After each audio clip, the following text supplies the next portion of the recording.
everyone. We made it to another episode of our AAPI month. Woo! I think we're 3 years into this, maybe four. But having a lot of fun with these, and I love bringing new people on and introducing them to our little crowd that we going on here. And yeah, it's very exciting. Wow. I can't wait to talk to you because I actually invited you on last year in Motor City. Oh yeah. It's been a year in the making. I know. Yeah, that's coming up this weekend too. So I'm very excited about that. So yeah, literally been right on time. Rather late than never. That's right. That's right. I know we kind of went full last year. I think we streamed way too much for anybody in that one month. We did far too many streams. Unless you've actually gone through it, like streaming takes energy and time, and it's a lot. Yeah. There's some simpler preconceptions that you're just hopping on. But yeah, it's a lot of pre-work. I don't think people realize how long that takes. But then you're done. You're like nap nap time. Well, and also just to be on. I mean, I used to stream a lot more, but then I started doing a lot more conventions, and then man, I tell you, after a 3 or 4 day convention, and to try to hop on to a stream, you just can't do it. No, you'll be completely just no energy. That's kind of how I feel today. Just energy is gone. Right. I was gonna walk to the store and I misplaced my wallet. And I was like, great stuff. But let's do some introductions though. I'm Katie here. Let's make it weird. We're gonna do it weird. We do a lineup. Hi, I'm Katie, K-pop. Do a lot of interviews and comic creator stuff on my channel. And yes, welcome on in here. We got Nam coming up next. There's Nam. Hi, Nam. And this is a comic book worm. It's a worm. So that's right. You can find him doing all kinds of miscellaneous stuff, including art streams. Yeah. I think my favorites when you're just testing stuff out. I'm sorry, fellow Asian Americans, you are represented by the worm. Nice. Welcome. Before we get welcome to the chat. I know we're gonna be a little geeking out today. I think because we're all kind of like super tired. How that works. I'm gonna go down the list of people in chat. We got GT Key Comics all the way from 1:27 p.m. What is up, GT Key Comics? Hey, GT right here. I have this pinned. This is a link to go read your webtoons for the 442nd. So yeah, go check that out there. We got Berdazzle in the house. What's up? Big screen. Yeah. We got Michael. What's up, Michael? How are you guys doing? Hello. We got Nam is in the house. What's up, Nam? Welcome in. Hey, who's that worm? He's that guy. That's this guy right there. We got Phil in the house. What's up, Phil? How are you guys doing? Oh, not only just P2, we got Phil. Welcome on in. And Angels of the Renaissance. Yes. Manga is acceptable here. All forms of art are acceptable here. We accept them all. That's right. Manga is comic book. Manga is comic book. Yes. Well, you're definitely going to read that. Yes. Thank you. Please. Yes. Please, by all means, go click on that and read that. It's quite lovely. I was actually reading it before you hopped on here, and the art just phenomenal. I really do love it, and I love the story that's behind it. And we're going to get to our guests. So let me go bloop. There you are. There's Tony. Hi, Tony. Hi. How are you? My name is Tony Moy. I'm a watercolorist, comic artist, and now I guess writer. Worked on a variety with a variety of publishers. I've worked on titles like X-Files, Dungeons and Dragons. Did some stuff for Marvel Snap most recently. Worked on working on trying to get rid of this cough. So I apologize beforehand. And currently, my big passion project is about the Japanese American segregated battalion that fought in World War II, who became the most decorated unit in U.S. history that no one's really honestly heard of. And if you have heard of them, you're of a special few. You're of a small percentage.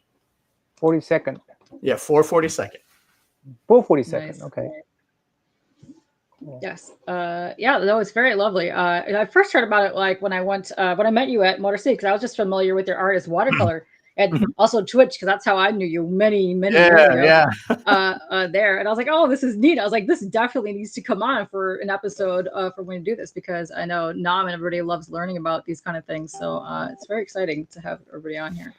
And that's a very interesting. That lots of hellos. Now, hi, Angel. How do you go from? I mean, do you always had this wanting to go from artist to a writer? I didn't. To be completely fair and honest, excuse me. I've done some writing in my time, but nothing ever on a large scale. I've done some minor stuff with short stories and worked with a lot of writers in the editing process, coming up with concepts and ideas, a lot of kind of conceptual editing stuff. But this is the first time I have taken it upon myself to put my writing out there kind of under my own name, which was kind of daunting. It's still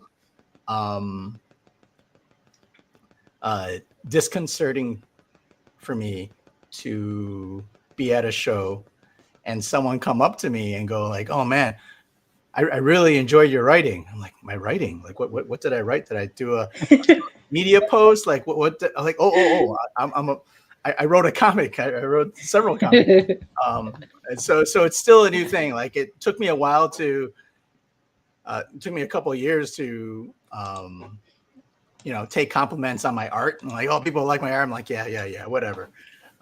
And so it's kind of going through that same process with writing. I always thought that I would work with writers.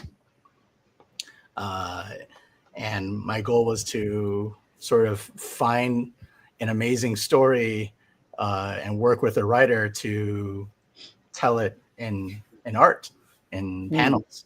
I never realized I would stumble upon that story and that I would end up having to take it upon myself to write. You also doing internal as well? Everything. The only thing I have some help in is the editing process. Oh, that's exciting.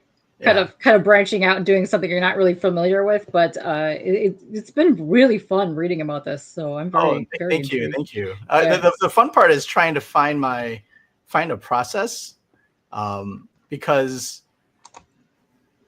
there's a lot of, I guess, tutorials or advice for writers trying to become writers and how to put their ideas together and everything else. But that doesn't, the one thing I find that where it doesn't match with me is that I am also very visual. And they say, oh, put an outline out and you write it all out and you just and get the descriptions out there and everything. But for me, the descriptions are visual, and it's quicker for me just to sketch out a thumbnail or a visual, and where I know what it is. That is a skill that writers who write and artists who art are on two different sides of that fence. But I have to find my own meandering path that goes back and forth. Like, okay, I'm just going to thumbnail and pencil this out because I know the scene in my head. I don't know what exactly they're saying yet, but if I pencil it out and lay out the thumbnails and the pages, then I can come back and figure it out, and then I can tweak it, and then I can go back and tweak the words. So it's this back and forth in my head. It sounds very interesting. Yeah. But you just utilizing the Marvel method of making comic books. Kind of. But it's a combination of the two. Like there are times when I just go directly like, oh, this I can hear the conversation back and forth. Like, oh, I have to write down this conversation between these two or three characters, and it's the conversation that will drive the panel layout. Like, okay, it's a really mundane panel layout, but the conversation, the words that I want to use, the metaphors and things like that, like I want to hit that. And sometimes it's like, oh, I don't know what's being said, but I do know the visual that I want to hit. It's like the beats, right? You try to find these beats. In some scenes, it's what the actor will say right? That was like, oh, that's a good line.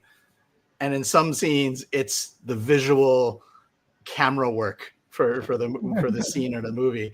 And I realize that I have to hop back in between those and determine what is going to drive the scene. If I'm lucky, sometimes it's a good combination of the two. But most of the times it's me trying to figure out what side of my brain I want to live on. That's it. I like that. Really funny. As long as you don't complain about yourself. Who the heck draw this? There are times when I do, I'm like, who's the writer on this? Like, God, why do I have like do this to myself? Yeah. Yeah. I just did this long shot of the internment camps, and I have to do it from front. I'm like, I'm drawing all the little buildings. It's a long landscape shot, and I'm like, why am I doing this? Or it's happening in the rain, and I'm like, oh, okay, I gotta paint it, but it's in the rain, and that's a challenge. No. So yeah, there are definitely some times when I am yelling at the writer. Do you do one page at a time? I mean, does the one page has to be complete with all the dialogue and the writing, along with the art that has to be complete before you go to the next page, or do you lay it out first, or? I structure it by scenes, and what I've found that works for me is right now I'm kind of taking a I enjoy a lot of movies, and I love how that process, like directors, right? They'll do a scene, and then maybe they'll shoot it a different way, and then they'll storyboarding first. Yeah, that's kind of they'll do various parts of it, and then they kind of leave some stuff in the cutting room floor.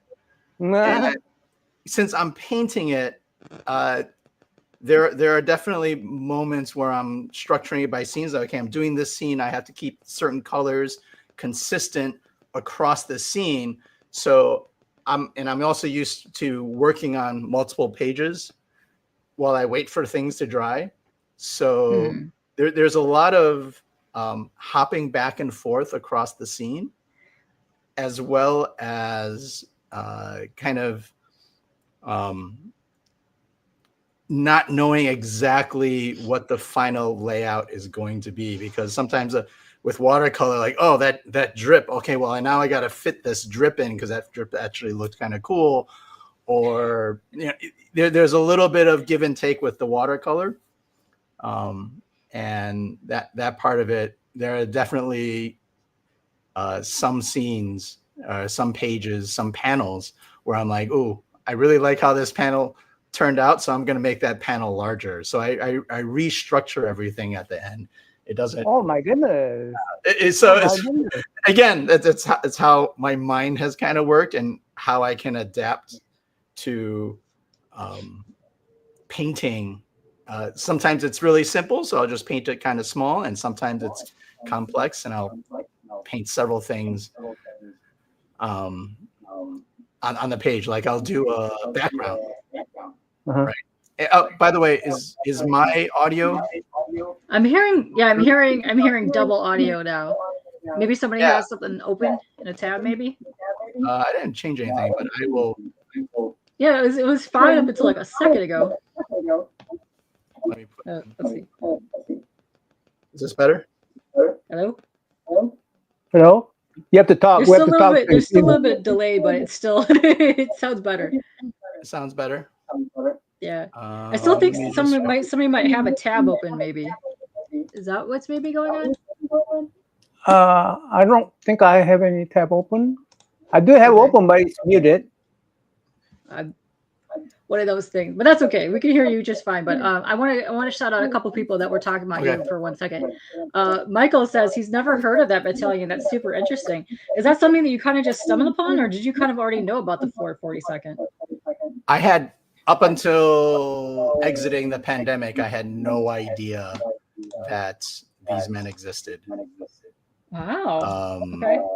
And that was part of the impetus in trying to tell their story, because it was such a shock to me that a story of the most decorated unit of soldiers in U.S. history, who happened to be a minority that was actively being persecuted at the same time was shocking to me. It's really interesting. You have a Chinese background, ethnic background, and you are. He broke. I think what you're saying is I'm a Chinese background, but I'm representing a Japanese sort of story. And and specifically what you're referring to, in case people don't know, there's a very historical animosity between Japan and basically a lot of other Asian countries, right? Japan and Korea, there's no love there. Japan and China. Korea and China. I mean, we all have Korea and China. That whole triumvirate of animosity. Yeah. It did come across when I first started working on the project, before I kind of put it out there at shows and started talking to people on, and when I'm just in my studio, that was a thought that kind of came into my head, like, what will people think? Will they think that I'm taking advantage of a story that isn't mine? You know, will I do it justice? Everything else. But there is a great little story that I learned in my research of the 442nd. Basically, there was one Korean American on the 442nd.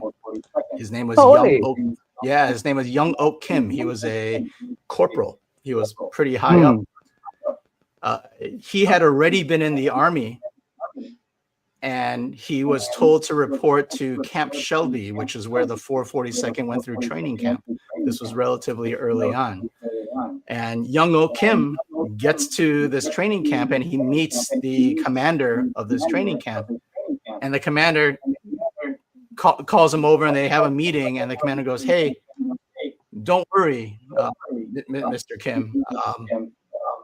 I already put some paperwork together, and we'll have you moved and moved to another unit, because there was a white guy, but he was like, I know that Koreans and Japanese don't get along, so I don't know why they brought you here. I know that you're Korean. I know they're Japanese. So I got some paperwork, and you can go and command some other unit." And Young Ok Kim kind of looks at him and goes, "No, sir. Like, I'm exactly where I want to be. We're all American here." All right. So he was one of the corporals. He was one of the command leaders in the 442nd. And at first, they kind of made fun of him. They call him Yobo. They call him Yobo, stuff like that. You might know what that means. Hello, yobo means like honey. Yeah, he's like honey. They kind of like made fun of, like, "Oh, yobo." All the Japanese called him that. But then later on, they learned to respect each other, and he was a very respected leader within the 442nd. And wow, and I'm falling in love with the story already. Yeah, no. And so, like, when I learned of that particular story, I was like, when he said, like, "No, sir, we're all Americans here." I was like, you know what? This is American story. I'm an American, and that's all that matters at the end of the day. So yeah. You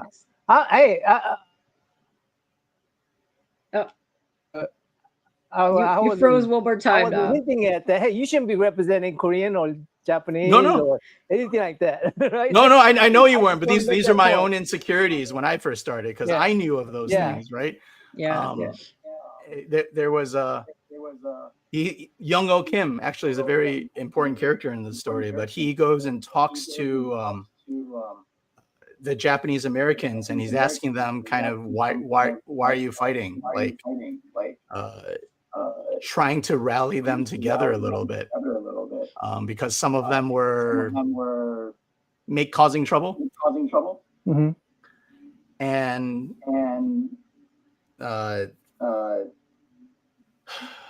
how do I put this little bit of story together? He asked them why they were fighting, and they fought for many different reasons.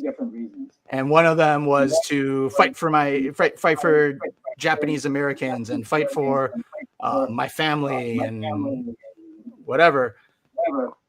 And he told them, listen, the Americans, and by Americans, he meant white people, right?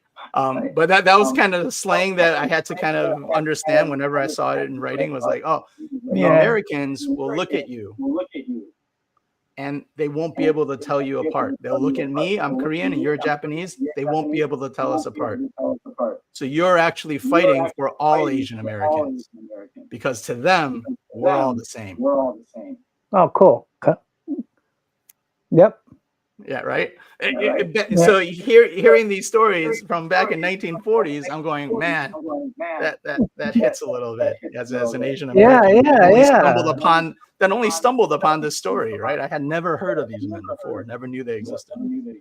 Oh man, I wish Ryan Odegawa is here. Man, Ryan, if you hear this, if you're in the audience, you come on out. Hop on, Ryan. Oh yeah, he would have loved this. And I love this too. We got more people popping in here, and I love Dan. First of all, Dan in here saying he's a huge fan of your watercolors. Yes, dude, your watercolors are absolutely phenomenal. And Dan is saying that he just recently studied the 442nd a couple of years ago in Asian American history too.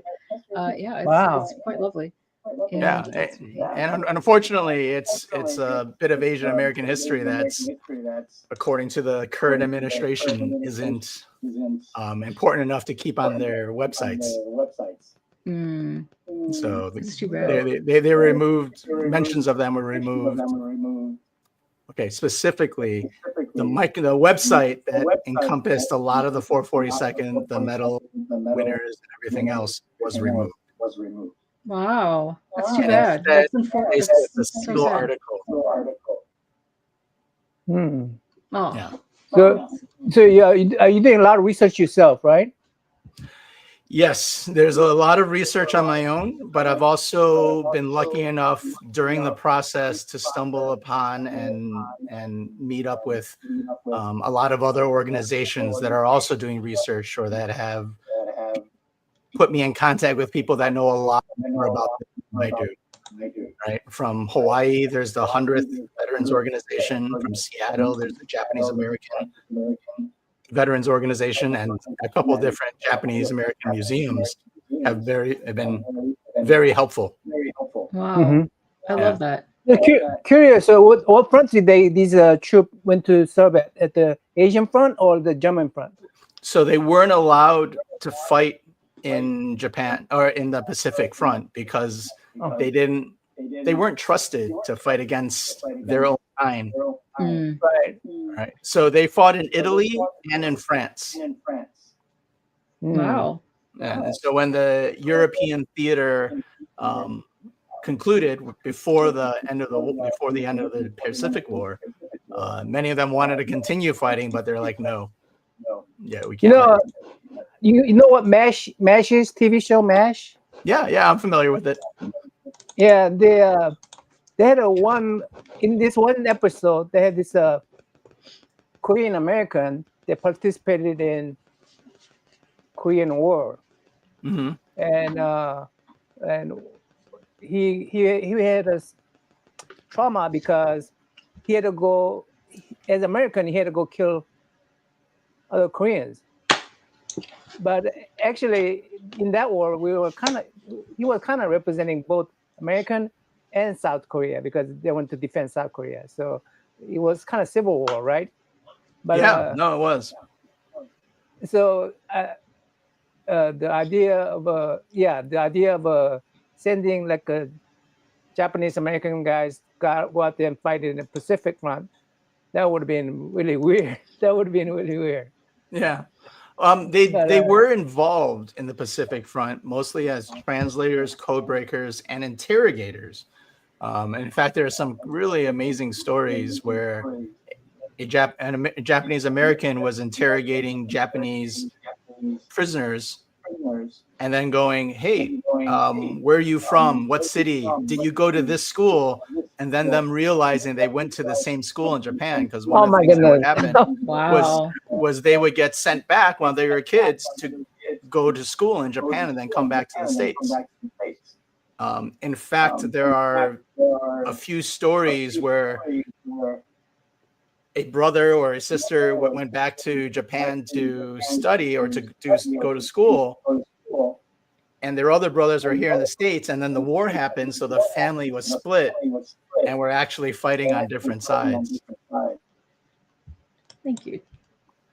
Wow, that had been hard too, because you were probably really close knit with some people that maybe were in that small little area. So that would have been tough. Yeah, some of those stories were heartbreaking.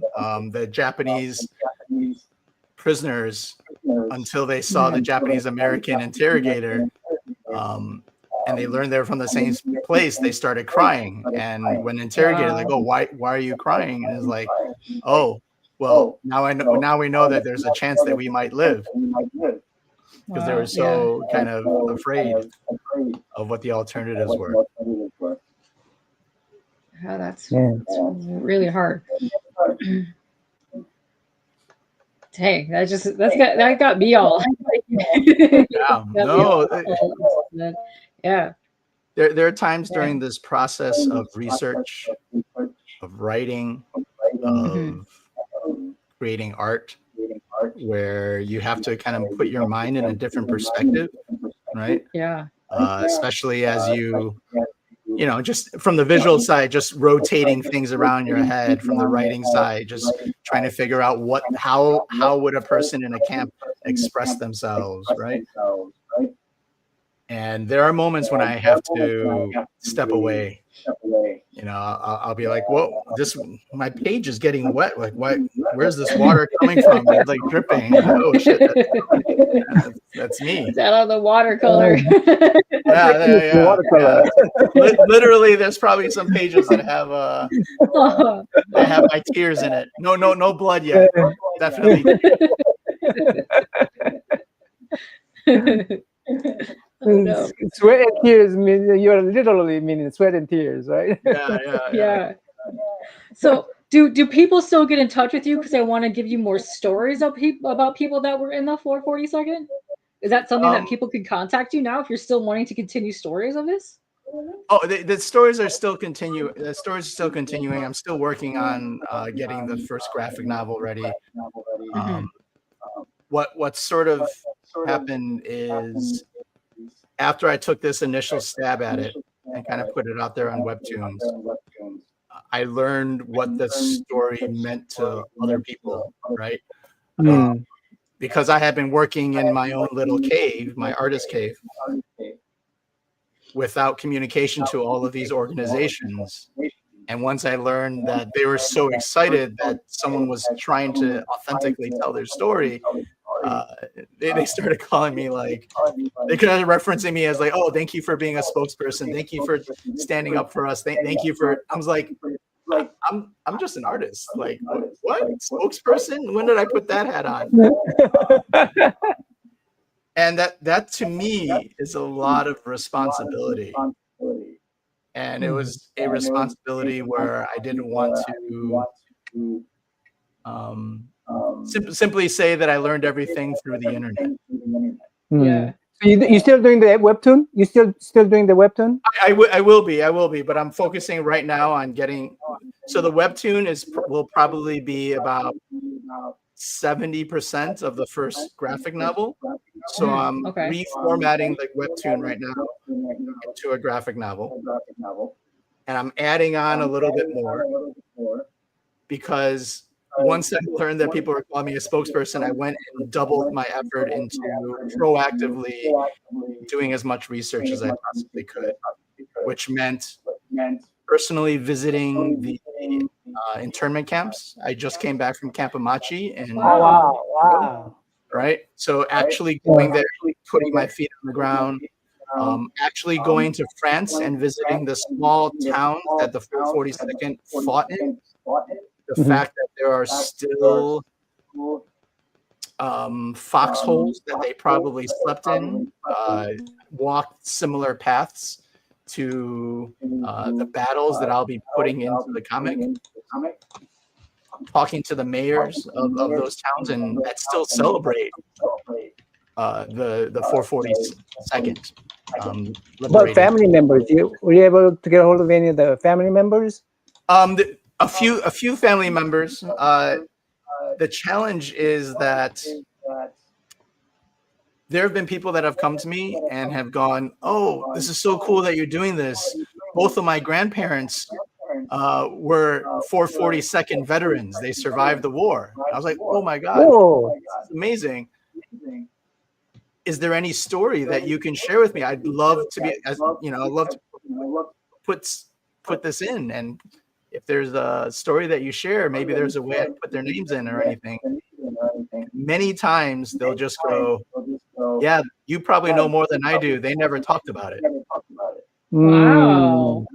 I hope there's more families out there that have more information about their loved ones that were in for 30 seconds so they can reach out to you. There are some that have given a few pieces of information. I've actually met a living veteran last year.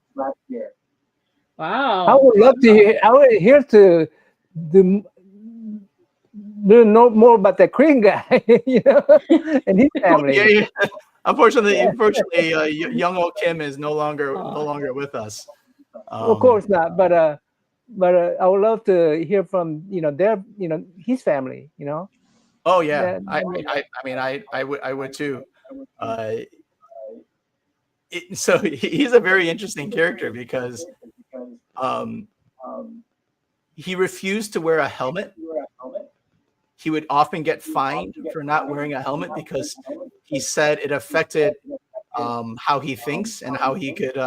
It was annoying to have on his head, so he always just wore a little cap. And what the stories say and what people say about him was that he had a photographic memory. He was an incredibly smart and intelligent for a soldier, and so when he saw a map, he knew the map, right? When he saw orders and he can see things that were happening, he would just remember them. So this photographic memory was just kind of his superpower. He didn't like sleeping in foxholes. He would just sleep against a tree. And he's like, "If it's my time, it's my time." Wow, that's going to be. So he was a very interesting character. Wow. Yeah. Well, I would think too, like going to visit these places probably gives you a better visuals of how to like draw them and things, because you could literally think of things from different time period, but being in there, it gives you a sense too of like emotion and like all of the history that's like in that one spot too. So you could really bring out some really cool artistic things happening just from being in a location yourself. Yeah, when I first went to the forests in France, where the majority of my story will take place, seeing the textures on the trees, the extra moss that was hanging, the foliage on the ground, it was just something completely different than what I kind of had in my head. And I thought it was just, the Vosges Mountains, which is the location in northeastern France, was like the Appalachians. So I had a lot of references from the Appalachian Mountains. I've traveled there a couple of times. But you're right. There are little nuances, little differences, small gradients and colors and things like that. It's much more colorful than just green and dingy. Yeah. So I really think your art style really helps tell the story of this too, because you have such an expression with your artwork. I think it's absolutely fantastic. The color choices that you use, like, it is so gorgeous, and I think it is something that people just need to see. And if you just want to go view it, I have the link pinned above. I'm going to pin it right. I'm going to paste it again one more time. You could go and just go ahead and read several of the chapters, because how many of the different chapters you have on the webtoons right now? Oops. Say that last part again. How many chapters do you have up on the webtoons right now? I think there's like 10 or 11 right now. 10 or 11? Yeah, there's a lot of reading material. You could go through it and really find out about the 442nd on there. Yeah. I really hope people go and check it out, because it looks absolutely just phenomenal.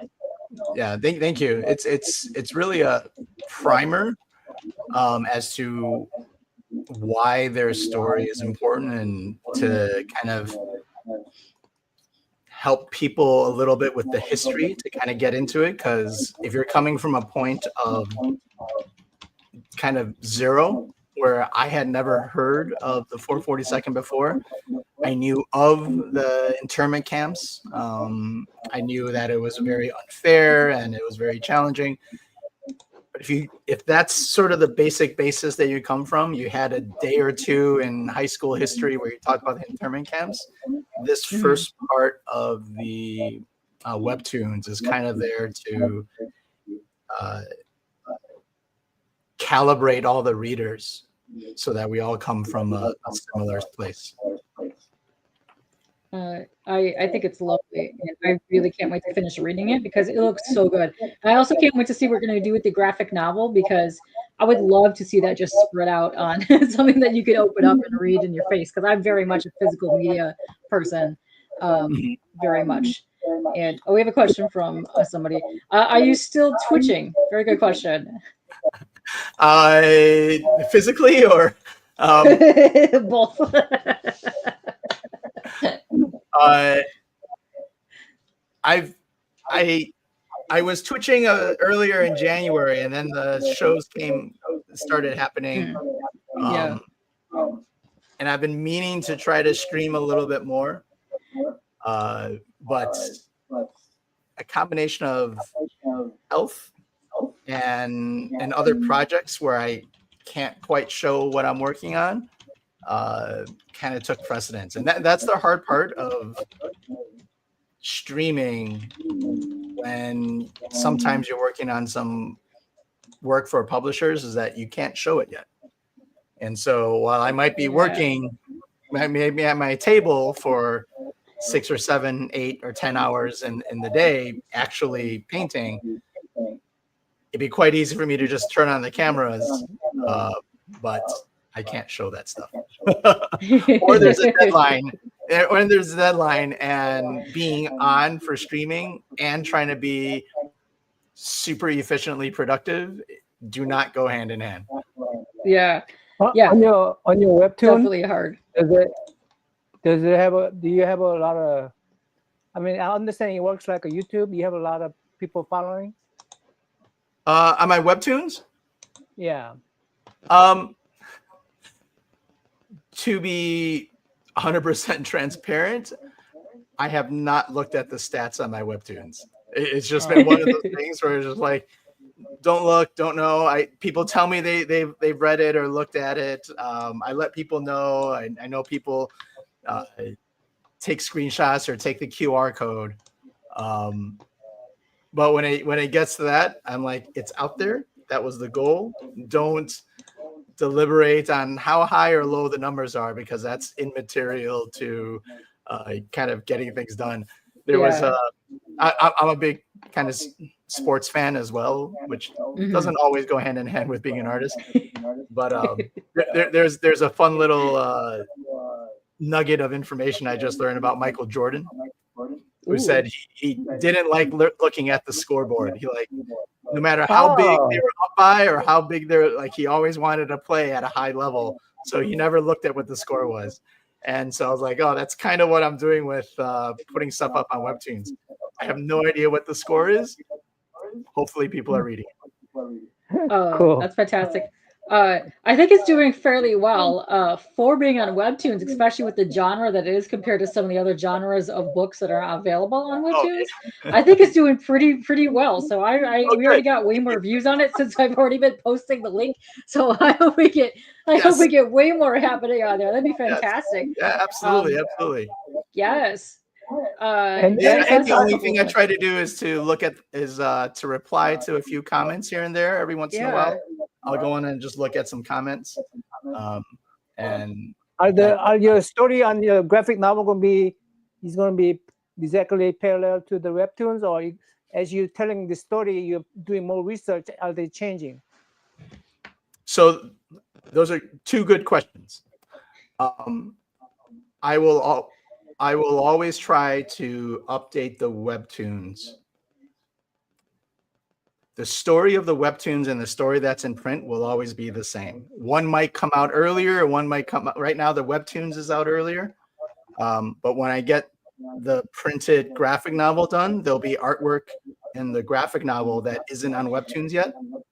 but I'll reformat it. The goal is to make sure that the story stays free and accessible on Webtoons. I think it's an important story, and I want to remove as many roadblocks from access to it, right? Yeah, you have to buy, basically search for and buy the graphic novel, but you will always be able to read it on your phone and get a similar experience, right? Some of the words might change, some of the images might be shifted a little bit because of the format. But one of the goals is to make sure that the younger generation has access to it. And if I can get on their phones, if I get on their tablets, laptops, whatever, that prevents a book from being banned. Oh, okay. For sure. Your artwork is still watercolor and all that in the webtoon as well? Yes, it'll be mixed media. Certain scenes might be watercolor, others might have some ink in them, while others might still be might still be in the pencil stage, depending on what feeling I want to evoke. So I'm allowing myself to go full mixed media, depending on what the scene needs. There's a few scenes that I'm working on that have a bit more in depth into the battle, that I'm paying a small homage to, like Frank Miller, just really hard, blocky inked shapes kind of a thing with negative space, and just really, kind of playing with the art style that best fits what's happening in the story. Right. Very nice. I like that. Forgive my ignorance. I haven't used Webtoons, so that's why I'm asking how this is. Oh, yeah. Webtoons is on your phone or on your tablet. It's basically digital comic. Yeah. The other question that you asked was, is the story changing? And I have a great example of this. 2024.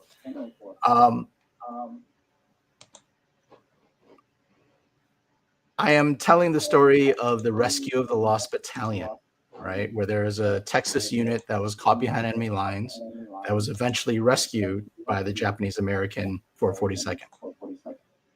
During that rescue, 4 Medal of Honors were earned. And so one of the things that I'll be doing is to make sure that I go and touch on the stories, at least, of those 4 Medal of Honor winners. Oh, this is so interesting. This is so interesting. But one of them goes by the name of Robert Kuroda. He was the first person during this rescue to earn the Medal of Honor, but he also died in the line of duty. Right? He basically sacrificed himself to save many, many others. And that's one of the reasons why he won the Medal of Honor. And as a writer, something that happened so early, I wanted to portray it in the right way, right? He was a very important leader within the 442nd as well. But I had done a lot of research. I had done some research on him. And I started trying to create his character both visually and in writing. And then after like a month or so of setting up some of his scenes, I go back online to confirm some information, to confirm some of the research. And all of a sudden, I see on the front page of Google, which is really weird, a bunch of new articles about Robert Kuroda dated from this past year, right? From that year, I was like, you're doing research in World War II. You're used to looking at articles and blogs and everything from years and years and years ago, decades ago. All of a sudden, the front page of Google is all modern articles from the past few months. Hold on. Are you using any of the online, like a Google Docs or ChatGPT to write your scripts? No AI, but research. Like sometimes Google throws me some AI. Yeah, I'm not using any AI to write this stuff. Oh, no, even Google Docs. I mean, like something that goes out on public, because if you're writing your script on those things, you will become a kind of, they may scrape your information, everything is private. If it is, I do have my scripts are written everywhere. I have so many different apps that only I can kind of keep them organized. A little bit of ADHD on that point. But Robert Kuroda, it's a whole bunch of new articles. I'm going, what? That's amazing. Why is he all of a sudden so popular? Yeah. And it turns out that during the pandemic, there was a Frenchman who lived in the area where the rescue of the Lost Battalion took place, right? Where the fighting. Wow. And this French person went on long walks, right? We did this during the pandemic just to get outside because we were quarantined. Yep. And he bought a metal detector. He decided, you know what? I'm going to buy a metal detector. And long walks, right? And he would find bullet shells and compasses and metal, and all sorts of random things. And then one day near the end of the pandemic, he finds this ring, right? And he looks at the ring, cleans it up a little bit, and it's a class ring. So there's a year on it, and then the name of a school. And on the inside is inscribed the word Kuroda. Oh my goodness.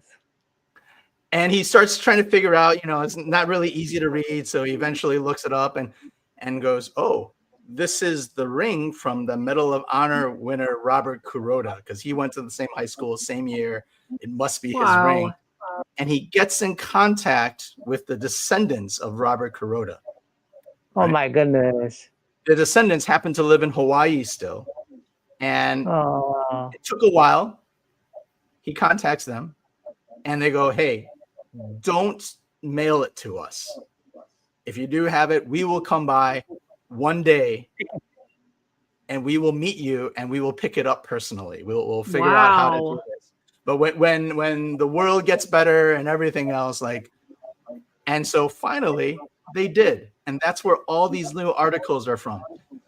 He handed it back to the descendants and family in Hawaii. And then he followed them back to Hawaii. They invited him back. And there's this amazing connection between these French little villages that were liberated by the 442nd and Honolulu and Hawaii, because Hawaiian Japanese made up a large part of the 442nd. Oh my goodness, this is so interesting. That's awesome. That's fantastic. So a lot of these articles were like, first time in 75 years that the connections have finally come back around, and now there's a connection again between these two small towns. And these small towns literally still to this day celebrate annually the day they were liberated by the Japanese Americans. Right? Not when the Allies did it, not the US, but specifically the Japanese Americans 442nd. They're very appreciative of them. They remember them. Wow. Well, many of us here in the States do not. Wow, that's awesome. There's actually Tank is actually knows something about the 442nd. He says all the members of the 442nd were made sons of Texas, the most decorated unit in World War II, a key factor for the human rights changes in the U.S. Yes, that's super interested in this series. I love hearing that you guys are for that because believe it or not, Texans, right?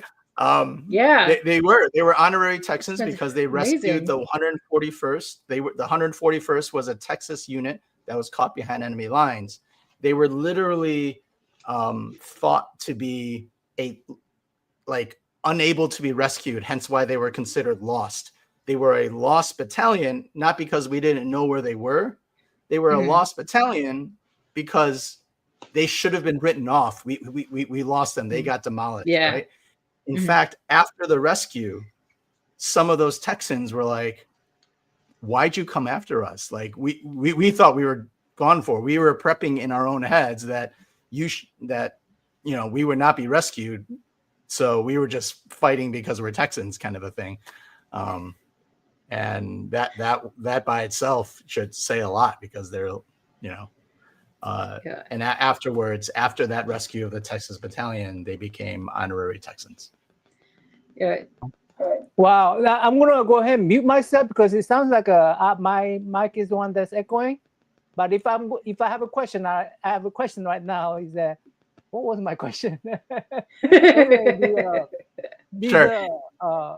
these people who are celebrating, Are you going to try to contact that family in Hawaii? Some of them are aware that I am working on this comic. Once as the audience gets older, right, that is interested, they kind of require it to be in print. They're not used to, like, I can tell them it's on their phones and they're like, okay. Yeah.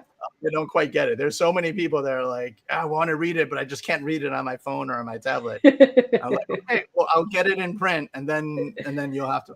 So once I get it into print, I am looking at making some appearances in Hawaii, either at the veterans organizations there or something like that, as well as to have a little bit of vacation to make sure they have access to the book. So yes, they are aware that what I'm doing, and hopefully once they see some of it in print, they'll be like, oh, he's serious, because right now it's just a guy from the Midwest talking about it.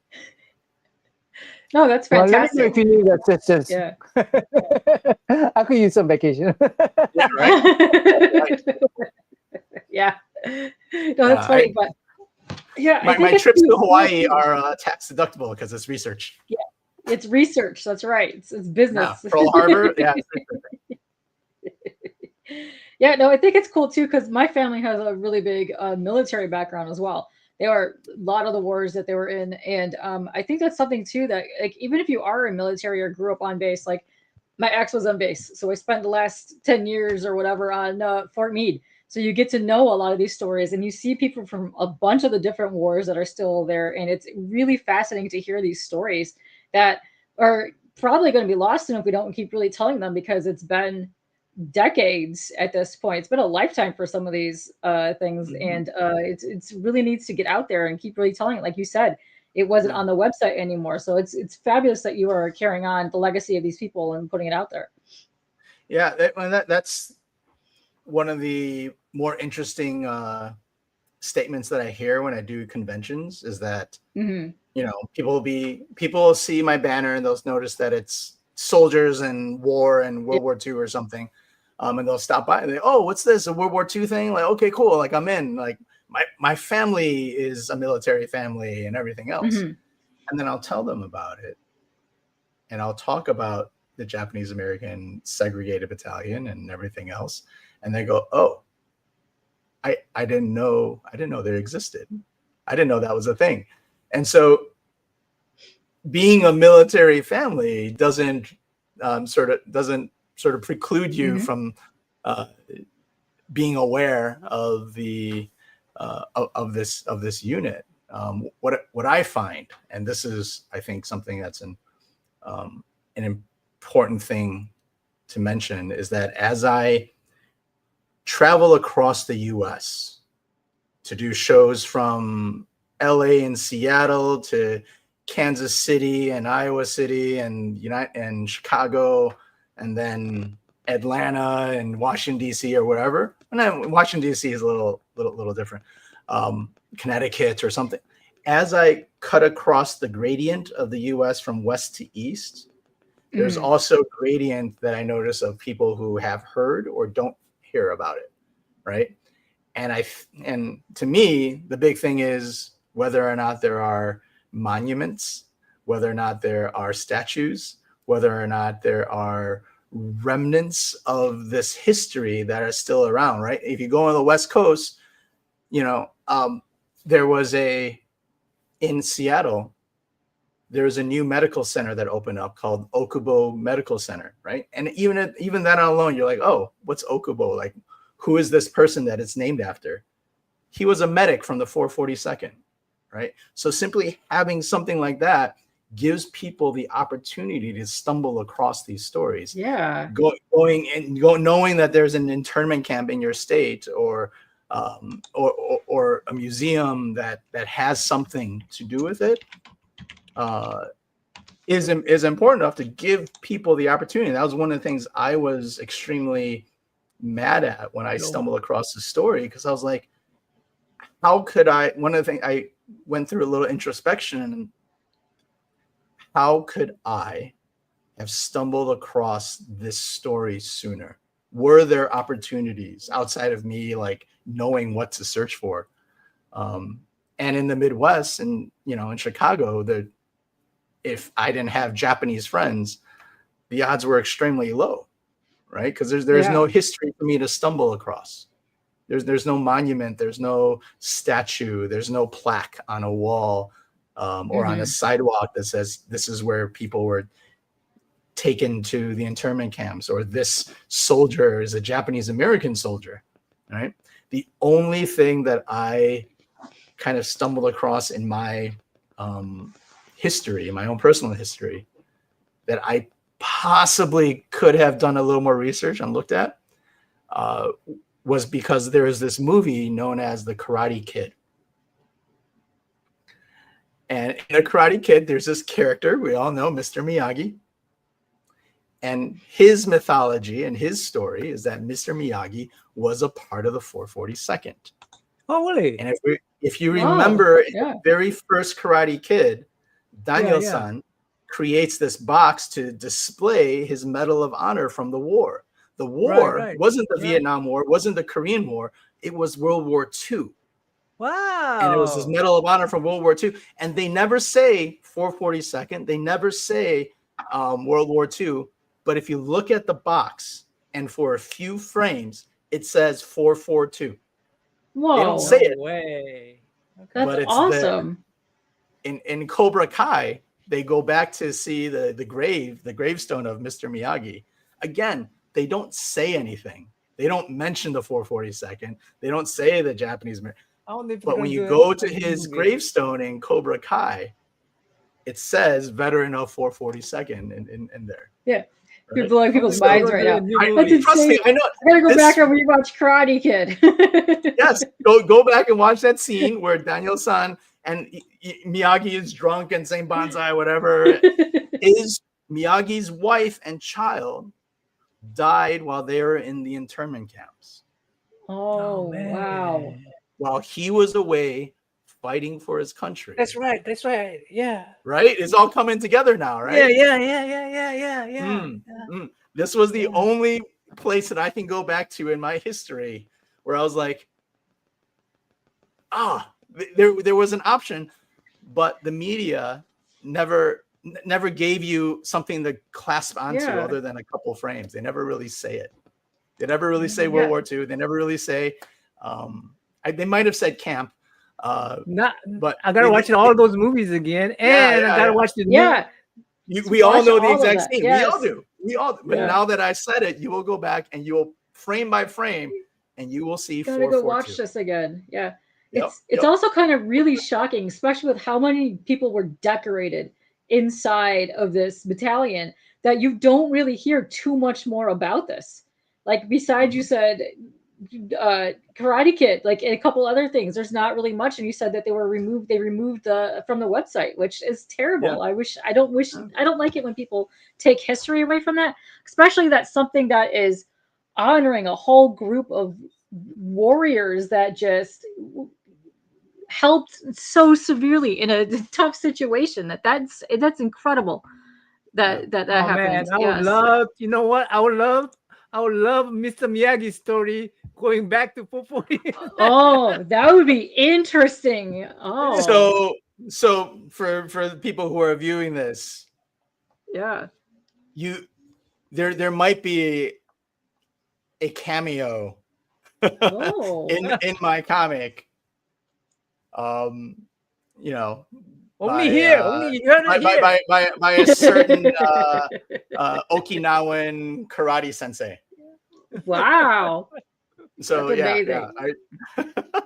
That's amazing. I absolutely love that. Hold on. Yeah. People get the comment. Yes. Secret with all of us on this channel. Okay. So there are you're absolutely right. You kind of mentioned it before, like they're so decorated, and how could we have known about them or other things for it. And this is the other part that kind of got me very agitated as I started learning their story.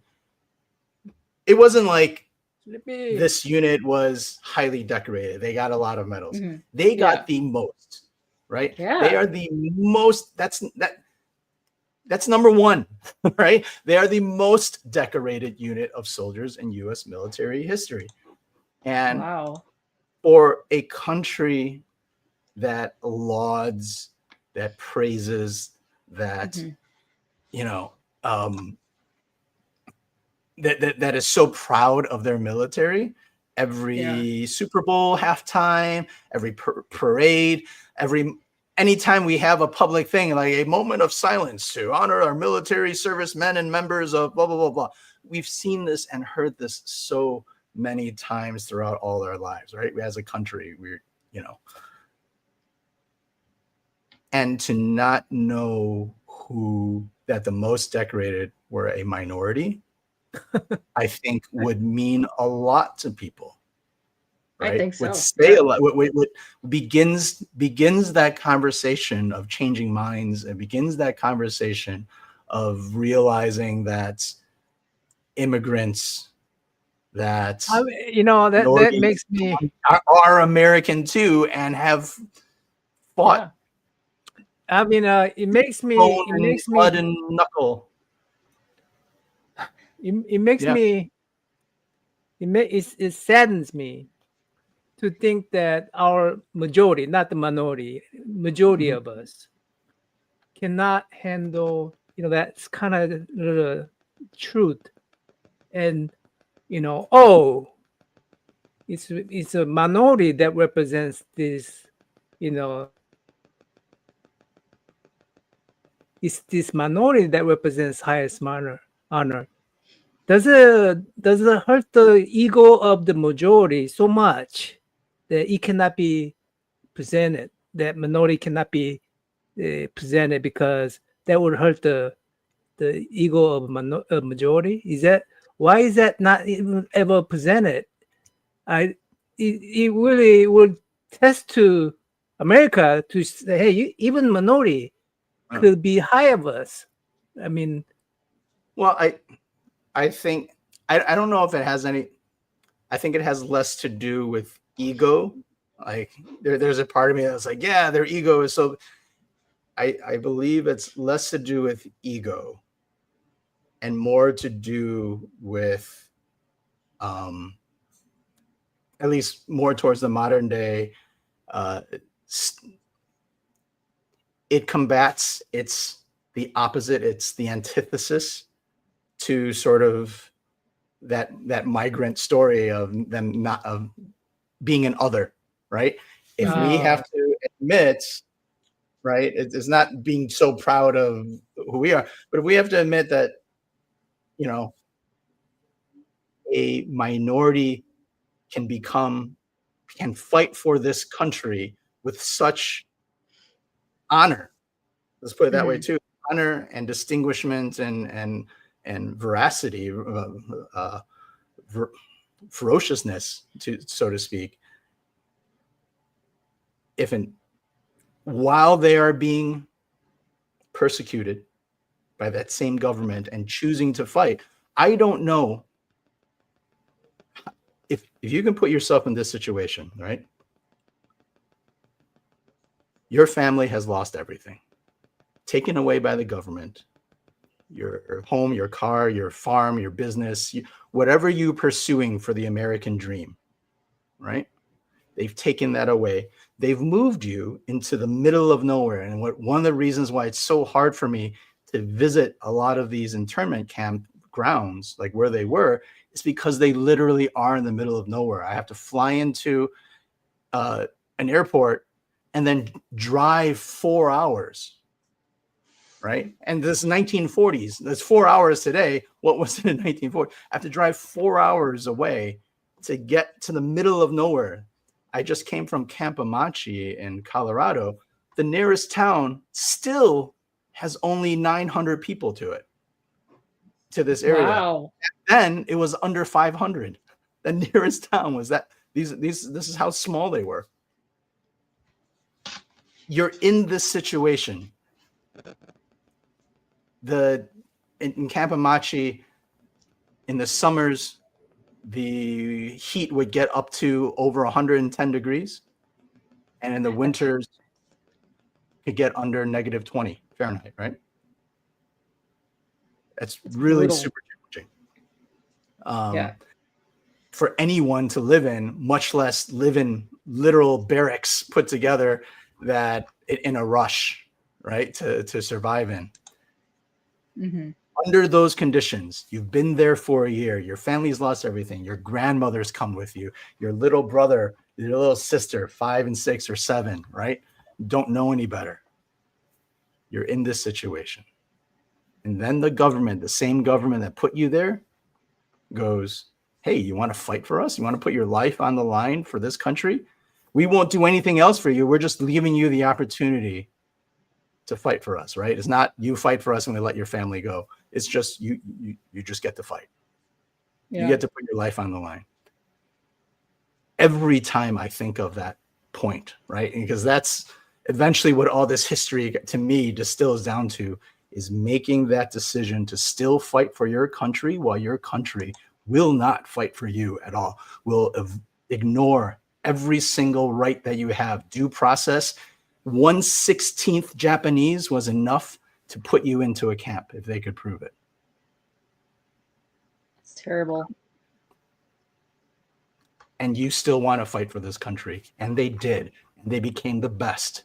That's what this history, I think, makes people eventually come down to that one point, if I could distill it down, is that decision. Here's the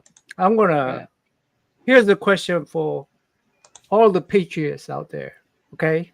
All the patriots, whether you're a minority or, majority. This is a question for you guys. If you consider yourself a patriot, I asked this question before, and is if the United States becomes United States is no longer number one, will you and you have to fight for this country, will you still fight for this country?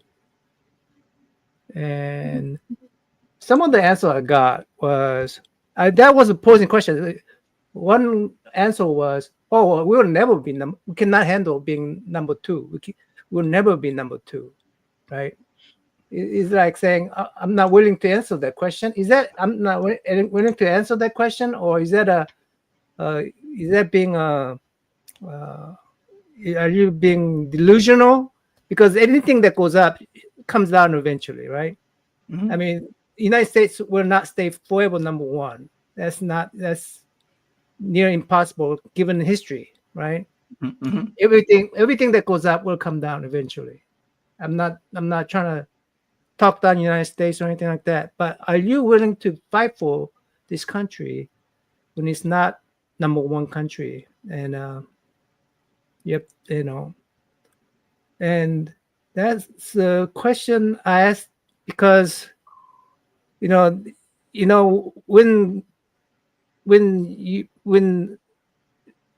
the country abandons you, are you willing to fight for this country? His question is that question is, to me, is like how much you love this country, right? Yeah, I think it's, and I think this is a question that many of us are trying to figure out now for ourselves, and it's not fight per se. I think do you still believe, right? Do you still believe in this country enough to fight for it, right? Independent of what and I think that's the distinction when these men in the camps, right, were making this decision. They believed in the country independent of the government. Right. The government's doing this to us. They knew it was wrong. There were those that said no, like, I am not going to fight for this government, right? But then there were those that said, I will still fight for this country. Yeah. Right. I think that's a line and a barrier that many of us are sort of dealing with now, that these men had to deal with at such an extreme polarity. Right. Yeah. And And they said yes, and they did it for a variety of reasons, right? Some one of the men that I got a lot of information from, his name is Michael Yaguchi, and he was a Japanese American veteran, not from the 442nd, but much later, and his uncle was a member of the 442nd. And when he asked his uncle, hey, why did you fight? His uncle, kind of with a smile, said, well, because it wasn't there, because it wasn't in the camps. I couldn't be in the camps anymore. So on one hand, there were some that just fought just because they couldn't stand being in that camp. On the other side of that spectrum, just to give you the boundaries of where their decisions were, there are some letters that were written that I've read, and interviews afterwards where people were like, we knew as Japanese Americans that World War II eventually would end, right? Eventually, and if it ended and the Americans, again, read through what the Americans went, and if the Americans looked back and said like, hey, we won this World War, and they would point a finger back to us, and they would say, and you did nothing to help. Mm-hmm. Right? And so there were a bunch of people that basically said, well, we're not going to give them that opportunity to do so, to go into the future and point a finger backwards and go, yeah, you did nothing to help. You are not an American because, yeah, ignore the part that we locked you up in a camp, but you didn't do anything to help. Hmm. And so these men were fighting so that couldn't be said in the future. Yeah. That right? says a lot So because they didn't have anything. Yeah. Right. And so you have these extreme ends of the spectrum, from extremely idealistic. I don't know how you can still have that mentality in that moment. I can possibly understand the other one where it's like, I just can't be in this camp anymore. But you had that whole, from dissenters to the absolute idealistic, and everyone fought for their own reasons, but that was one of them. It's truly amazing. Super interesting. That they, yeah. I mean, it's really amazing. Especially how many books got out now? How many books? How many books? I'm working on the first graphic novel. Hopefully, it'll be ready for print sometime this summer. How it gets out to people will be a different process. Whether I start talking, whether I have some conversations with publishers or distributors, whether I kickstarted, whether I just start manually, personally doing it, I don't know. But I'm hoping to get to that point sometime this summer to have a 140, 130, 150 page book ready to be printed. I would very That's much one love of to the see first three. So out of all the research I've done, at first I thought I could tell this in one graphic novel. Yeah. But it's kind of grown, and I want to tell the story. I want to create a story that goes through the history instead of just a illustrated encyclopedia article. There have been some of this in comics. People have tried to do that before. And I think that's been the biggest challenge, right? Is that there's so much to say. Yes. That to create the full story needs so much more room, as opposed to just putting some beautiful illustrations and using a bunch of captions to kind of like, No, you are so fully invested in this story, in these people that are part of this 442nd, because you're kind of the only one with a voice for these people right now. So and thank you. Yeah. So to see some of these, we have to go to webtoon now. I know. Yeah. Is that right? What was that, Nam? So wait. Oh, the stories, we have to go to webtoon. Right now, if you want to read the stories, you have to go to webtoons. I do have a 30-page printed reformatting of some of those of some of the first few episodes on the webtoons. I have it in print, but that right now is only available if you see me at shows or pick them up in person,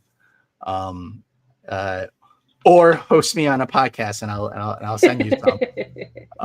But the reason why I haven't put this 30-page printed comic out because I know if I do, I'm going to spend so much time just packing and printing and putting it and mailing and taking trips to the post office. So I'm like, I need to work on it. So find someone who's going to be at a show that I'm going to, or something else or host me on a podcast, and I'll make sure that you get one. That's amazing. Yeah. Oh, what kind of show does he go to? What kind of show you go to? Oh, it's funny you should ask. Yes, please tell us. Yes, the art is fantastic. At the end of the month, I'll be in Dallas. I have friends going there. Mm-hmm. I will be in Heroes Comic Con in the middle of June. Oh man! I will be in Denver Comic Con Fan Expo in beginning of July, and then Terrificon in Connecticut, Chicago, Fan Expo Toronto, Dragon Con in Atlanta, New York, London, Malta, and you're going all over. Yeah, you're going all over the place, and then possibly a stop somewhere in there to Hawaii once I just try to. So hold on. So you must have other books to sell, other art to sell at these cons besides promoting your books, right? I do have a lot of other art that I sell. I also do commissions at shows. I also have prints. I have some watercolor prints on Japanese rice paper. Wow. Handmade rice paper. Fantastic. So it's kind of adds a bit of authenticity to it. And I'm just getting into. I have some of my art right now on some silk prints. Printed on. Those would be lovely. Yeah. Tell me you're gonna do wood prints as well. Yeah, no wood prints yet, but I've done some silk printing, and with the watercolor, it looks pretty cool, and it's been something I finally found someone who does the silk printing very well and can transfer my art to it, so it looks beautiful. Wow. Hey, God, I want to highlight a couple things that we had from chat earlier, and sure. Yeah, I saw some things pop up. Yeah, they're all fascinating. I know. I did just post a link to your actual website, which does have a store to any of the prints and anything that you could purchase from you in there. So you can go ahead and do that. And a JSS. Oh, and I also have a Patreon. If you want to follow me on Patreon, support this process. The Patreon specifically for the 442nd. And has allowed me to do things like travel just specifically so I can go and do research in the middle of nowhere to visit some of these internment camps. It also really helps my funding to get to France, to some of these small towns for that as well. Let me see. Is that on your Patreon before, but you be first. Okay. So. Well, hold on. Let me see if I can find it. It's probably on your, let me see. I think it's on your, where's this at? It's best is on my Instagram profile. Yeah, if you click on there, or let's look up Tony_Moy on Patreon, I believe. Okay. I'll link that when we're done out of here so that I can put that on here so you guys can go and check that out for sure. I also love that you have, wait, is this it? No, that's Ko-Fi. Where's more? I'll link this all down below, but I do want to highlight a couple of things that we have in here because I also want to go to your Instagrams to show off some of your artworks. We haven't even gotten to that yet. Let's see, JSS. Yeah, it's just so much to take in. I would love to have you come back here. But just shut me up. Just shut me up. Because I keep on asking a question. I'm sorry. That's what I'm here for. Keep coming. That's why we're here. That's why. Listen, I immediately saw you. So when I've known you for years because I've seen your watercolor. I fell in love with your watercolor. I had no idea you were working on this project. And the first thing that I saw when I was at Motor City was your giant backsplash for the 442nd. I was like, this is interesting. I want to know about that. That's why I started talking about you. I invited him on here last year to come on to be on AAPI month at that con at Motor City last year. I reached out to him back then. Good job, K-pop. You're wonderful. But no, I think it's fascinating. I would love to have you back. I want to have Carl Choi back again. Go through all this stuff, sure. talk more about this because we have like 6 other group of co-hosts that are on with us. I would love to do like a later one because a lot of them are on the West Coast side. So we could do a late night one sometime, fully get into this. I would love to have you and Ryan on a show one day because you could really get into some stuff because he might actually have more information about the 442nd because his family was in those internment camps at that time. Oh yeah. Like there's so much to have that. Yeah. And I'll be doing some more panels at shows specifically around this topic as well, where people can ask more questions. So this is all preparation. So ask your questions and.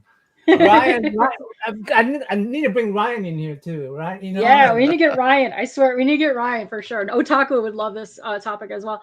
This is from JSS. He asked us a while ago. Is that your office, your workspace, or is that your filming from behind you? And I love that. Eman is like, I love your green screen action there. Yes. That is my artwork. My office is not this clean at all. You know what's funny? This is the office like at its best.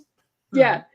There's a lot of artists that are, I think it's hilarious, is they take a nice one when it's all clean and they use that as their green screen drop background. If you take it down, it's like all like, just listen, if I move my chair, it's a disaster back here. We don't want to, look back there. But there was some really good. Also the most flattering angle and everything else as well.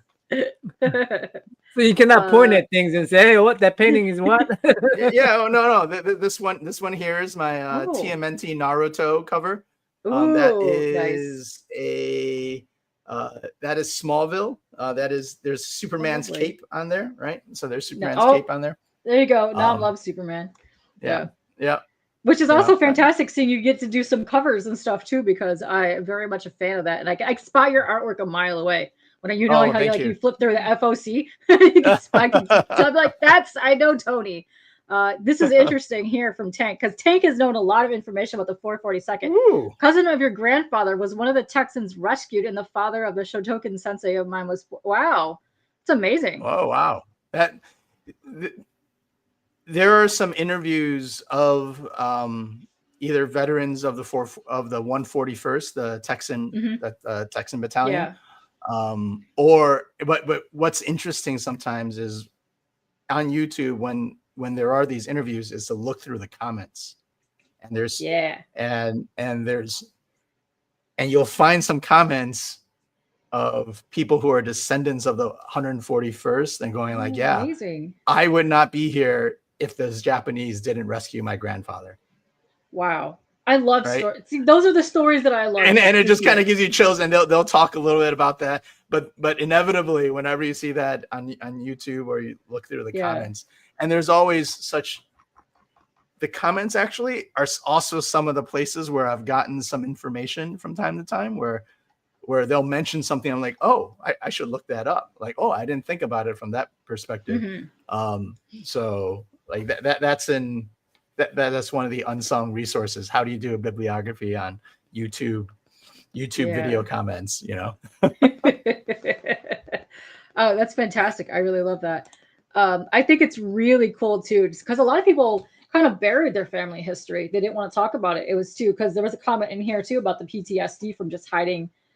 Like people didn't want to talk about that kind of stuff. Like my uncle, there's like we kind of like push that side of our family away just because it just brings up like a lot of bad trauma for us. But something that I think you need to really talk about this stuff, because if you don't, then it just, especially if you try to like remove certain aspects of history, if it's out there and you know about it, you don't repeat those kind of things down the road. You know what I mean? You need to kind of have it out there and talk about things and get that out there. The best sort of description that I'm hearing for some of the things that are happening today, history doesn't repeat, but it echoes, right? Yeah. And so true.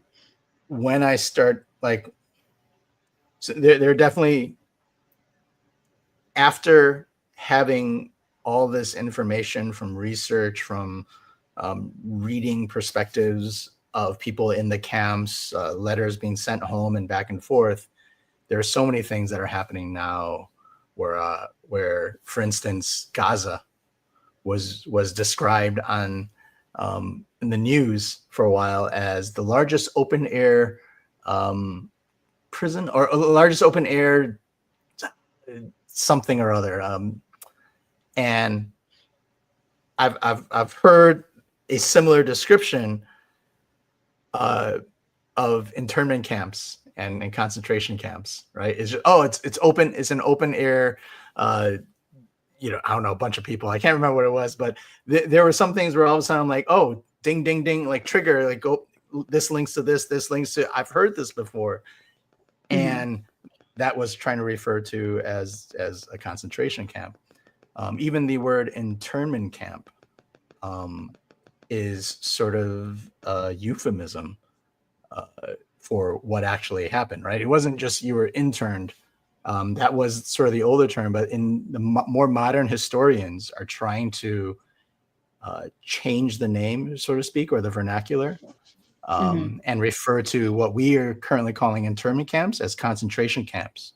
And what the concentration camps that were in Europe with mostly Jews, they're kind of renaming them in the lexicon death camps, right? So those are like death camps. Then you have concentration camps. Internment camps is a much lighter phrase to use for what was happening. They were concentrated. They were put together. They couldn't leave. Those were concentration camps. And so you'll hear flip-flopping back and forth depending on articles that you read, whether it refer to the 10 concentration camps of Japanese Americans in the US. If you read more modern history, kind of modern history research. So it's pretty interesting. I think that's very fascinating about history, is because most of our families weren't here. Well, words, yes. We all came from somewhere else. Like majority of us, we all have different history, and it's amazing to me when you go, especially in different areas, like what people in the cultures and things went through. Like New York was famous for all kinds of different cultures coming in there, but it's something that I think more people need to talk about, because a lot of people too, I think, are kind of forgetting the cultures that they came from. Especially they kind of let it go. But I think it's really fascinating when you get down in there, because that's really what makes a people. And I love seeing that. I think there's something beautiful when you see different cultures. And I think they need to be respected. They need to be put out there. They need to be shown. And I think that's what's fabulous about, like, especially like YouTube and these kind of things, is you can do that. And that's fantastic. Oh, yeah.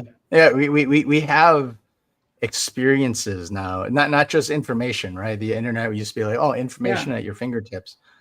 But we do have access now to experiences at our fingertips, so to speak, right? You mentioned YouTube, and people are posting up more vlogs and personal stories. TikTok is kind of the same way, kind of on a slightly more micro level, to kind of see what these experiences are. I started following this one Asian girl that has a thick Southern accent from like Arkansas, where she grew up, and it's disconcerting, right?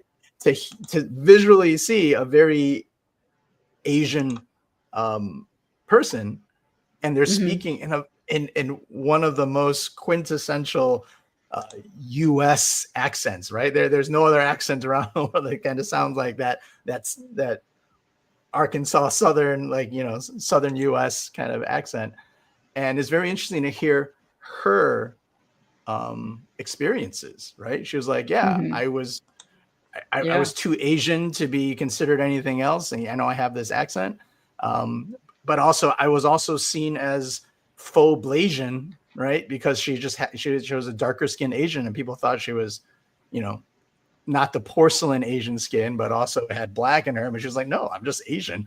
But I was also called black at some points because they thought I was black. And so it was like, oh, that's a very interesting experience to grow up in sort of a small town as a full Asian, and not being seen or being misconstrued to other minorities that you're like, I don't have that experience, So I think you're absolutely right. Having stories, this is why, like sagas from Norse mythology and where they're passed down verbally, right? those are the things that I think we need to create for bits of history that are important to either not repeat or important because we should learn from them, right? Yes. We all know the story of Paul Revere's ride, of George Washington crossing the Delaware, of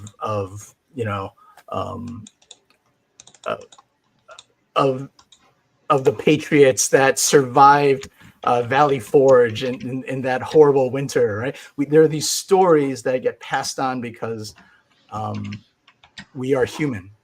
And if they're just facts and bullet points, then that's just school, and we throw those into short-term memory, and then we forget it once we leave that semester, right? Like, so yeah, those are the things that I think that we need to try to remember or focus on or share, right? To share those stories. Now that I've given bits of this history in a little bit more of a story form, people are able to talk about it and talk about these stories. And I've seen people come back to me the next day, even from a convention, and kind of tell me, oh yeah, I went out after the show yesterday and I had a bunch of friends. We went out for drinks and I was telling them the story that you told me about the story of the Japanese American, and it's already branched out and reached out. And so, this, the idea of this country, that's what's something that I'm not willing to give up. The idea of this country. I'm not saying it is this country, the idea, the spirit of this country, what it should be. Tony, you mentioned that you're Chinese American. Yeah. And you talked about how Korean Americans or Japanese Americans, all three people, or three type of people, will not, in a normal circumstance, be like not trusting of each other, right? Mm-hmm. And in United States, we get to ignore that. We get to we look past that and say, oh no, this is a fellow American. This, and the idea of this country is such a. I mean, I don't think we got there, but the idea of this country is such a great thing to, aspire to and defend. And I because because where else can that happen? Yeah. I mean, could like say, could I go to Korea and have this kind of idea come to fruition? I mean, possibility. I mean, could I go to Japan, China, or some Arab countries, whatever, and it is. Anyway, I just. And I think that speaks to sort of the challenges that we're kind of seeing. The U.S. is built on that dream of a mixing pot, a melange of different cultures that kind of come together, and it is one of the very few countries, I think, that have that to that degree, right? Where in Japan, what percentage are other races and cultures? It's mostly Japanese there, right? In China, if you're a Black person walking through China, people are going to stop to stare, not necessarily in a bad way, just because it's so rare, right? They're like, oh my God, let me touch your hair, you're a Black person, right?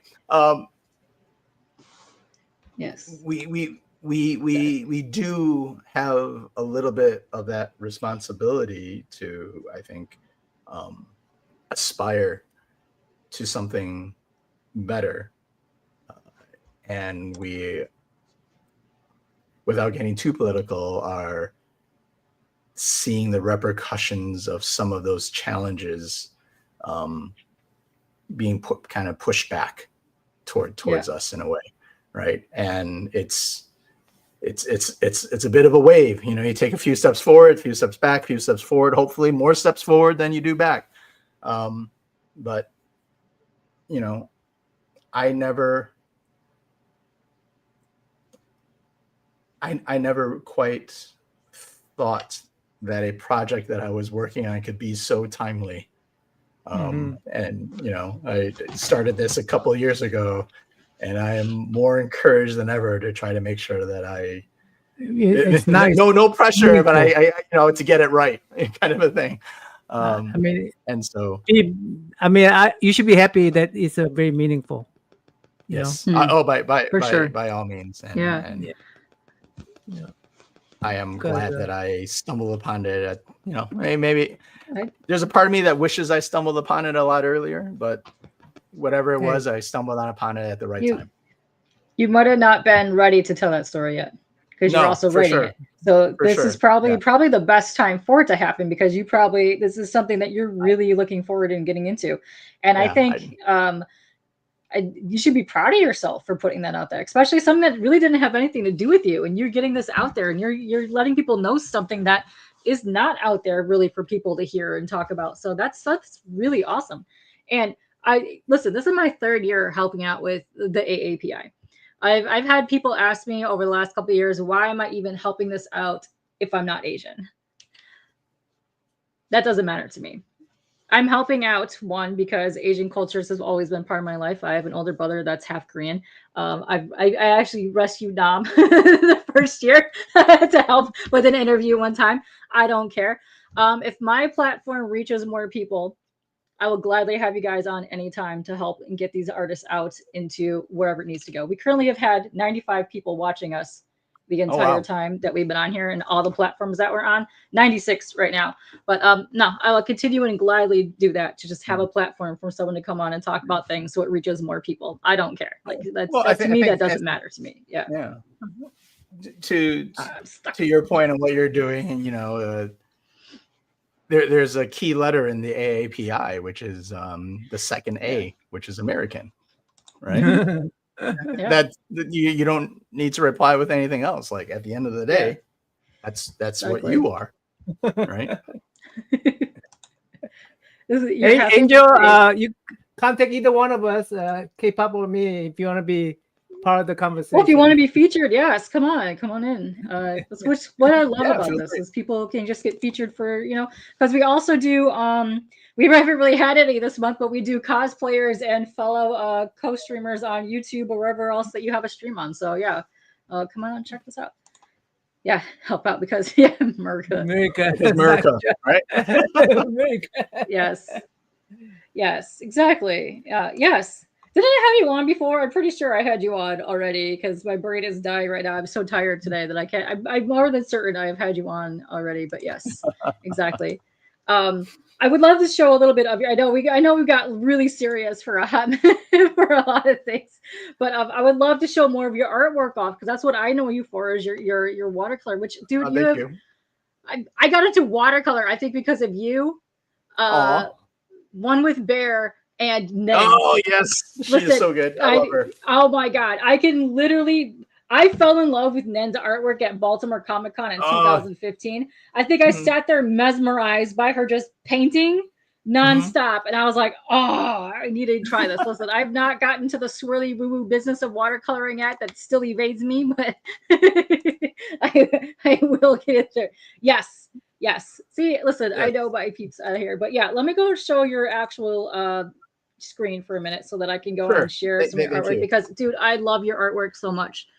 Where the hell? Okay, there it is. Oh my goodness. Listen, trying to find some stuff on here is literally not the best thing sometimes.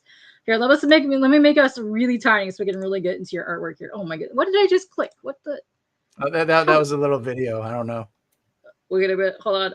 I clicked a thing and it just put all my thingies down at the bottom on top of all of us, so I can't see what I'm actually looking at in StreamYard. Thanks, StreamYard. Here. Oh, there we go. Okay, I'm just gonna leave it on that one because I can't. It moved all my stuff around. Great. I hope I refresh it and then it'll show things. But yeah, I love watching people do art. I could sit there and watch this all day long. especially watercolor and painting. I don't know what it is. It's just so fascinating to just sit here and look at this. It's so cool. I mean, I see that process every day. It's okay. Yeah, it's fantastic. Oh yeah, Joey down here. Listen, Joey, it's been phenomenal watching Joey too. He's better and better at his art. It's so fantastic, so good. I love watching his stuff. But yeah, it's been amazing. Yeah, Twitch has been so cool. Yeah. So good. This video is if you want to. There's us. Oh, here's a promo for your Fan Expo Dallas. Yes, when is this? Yep. When is Dallas? Isn't that coming up soon, I believe? Yeah, end of the month. End of the month. Last end of the weekend month. Of May. Yeah. Nice. I know there's a bunch of people I know that are actually heading to that, so this is cool. You did a comic book day nice. In Denver because I had a gallery show in my first gallery exhibition in Denver. Specifically about the 442nd. So I took a lot of my original art that I had for the comic and was able to create a story in a gallery space with it. So that was super fun. And while I was in Denver for the art gallery show, I also stopped by a comic book shop and did some free art for a little while for Comic Book Day. Awesome. And those are some of the art pieces I've done for Marvel's Snap. Watercoloring looks so hard. There's a secret to build up. the goofy tongue-in-cheek reply I often have to that is like, well, the secret trick to watercoloring is just to put the right color in the right spot. Easier said than done.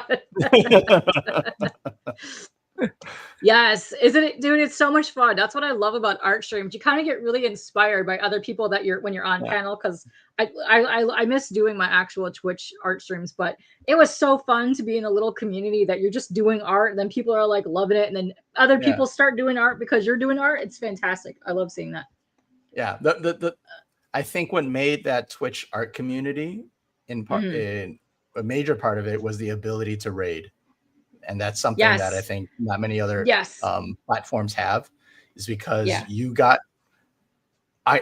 if someone came and raided me, I wanted to, return the favor. And so I would check to see who else was and like raid someone else. Exactly. And that gets you in touch with other artists and getting a chance to see them and making and networking, so to speak. That was what made Twitch. Yes. I want to say, it's been about 5 years since I actually did art streaming on Twitch. And I came here to do more of these interviews and things over here on this platform. But the ability to raid, the ability to host somebody, I don't know if they do that anymore. As you're not even doing anything on TV, you can just host somebody. So if somebody goes look at your channel, they can watch somebody else. Yep. To me, it was more of a community trying to build each other up. Yes. I 100% agree. It's definitely, to me, Twitch was the most ideal. Twitch Creative was the most idealistic version of social media. Yes. Right? It wasn't like, oh, these are my followers, or I'm going to keep them, or, whatever. Right? It was like, no, I'm going to share. Oh, this person does amazing stuff too. You might like them. And it was such like, I'm gonna scratch your back, and if you want, you can scratch mine, but it doesn't matter. I'm throwing out love into this ether. I remember we would go and we would put like the lowest watch people in the art community on. Then we would either raid them, we would go in there, we would do everything that we could to get them to an affiliate within the week so that they can start making money on Twitch.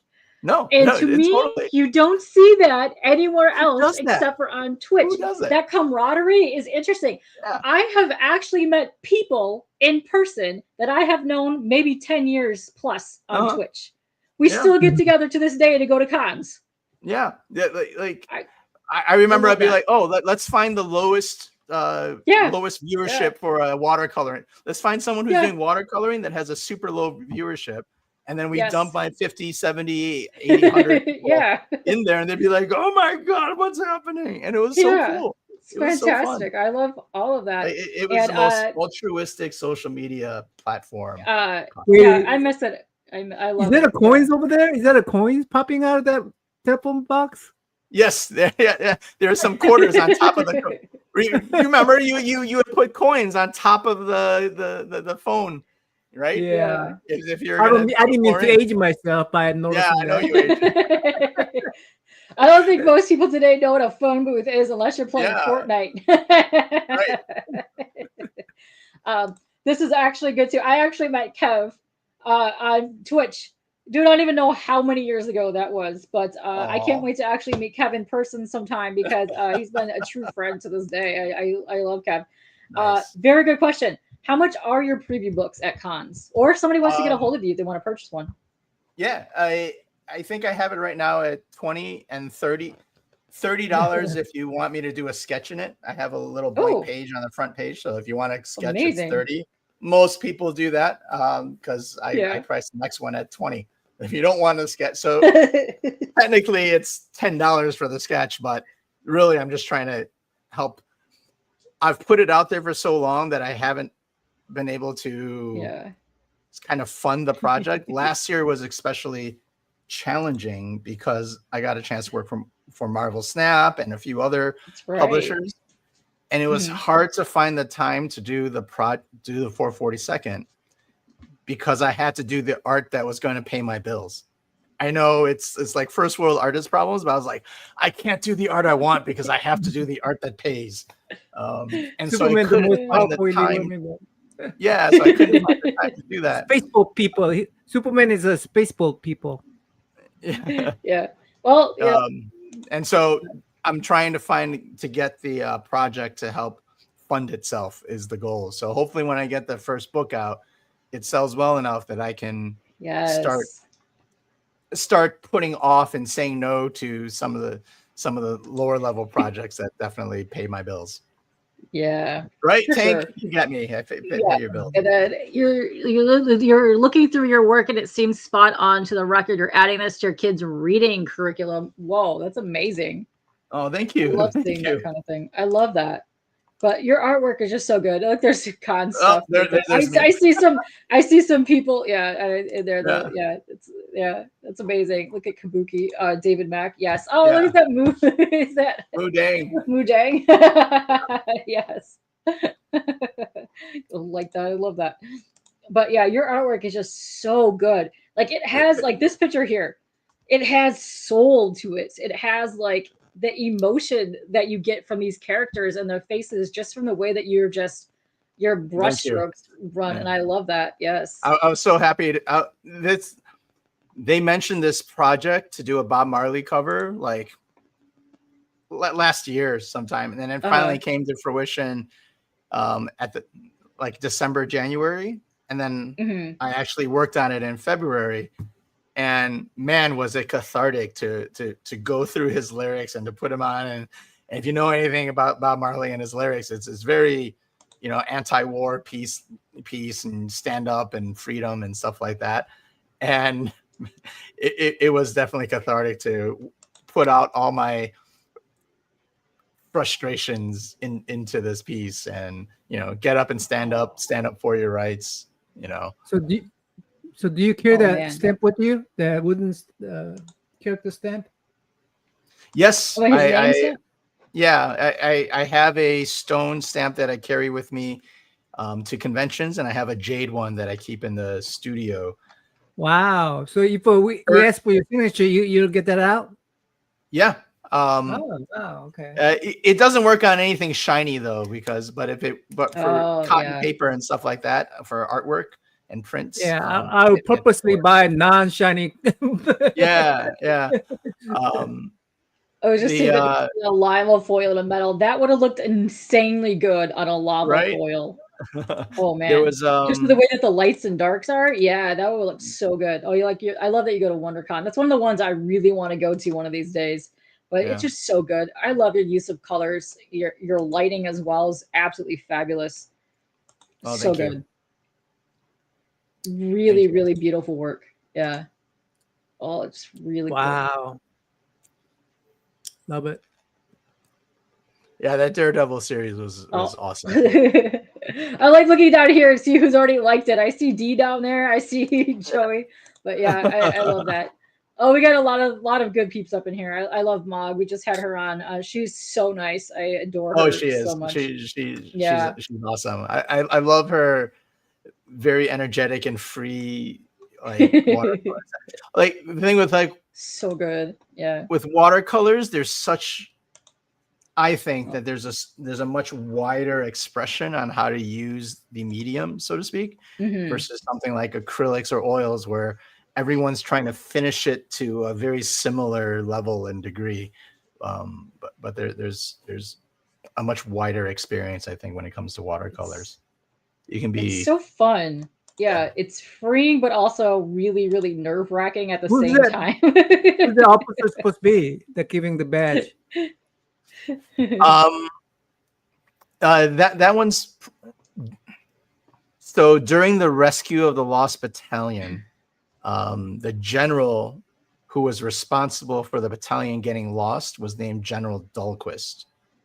He was, by all measures of the by anyone, an asshole, if I can say that. Right?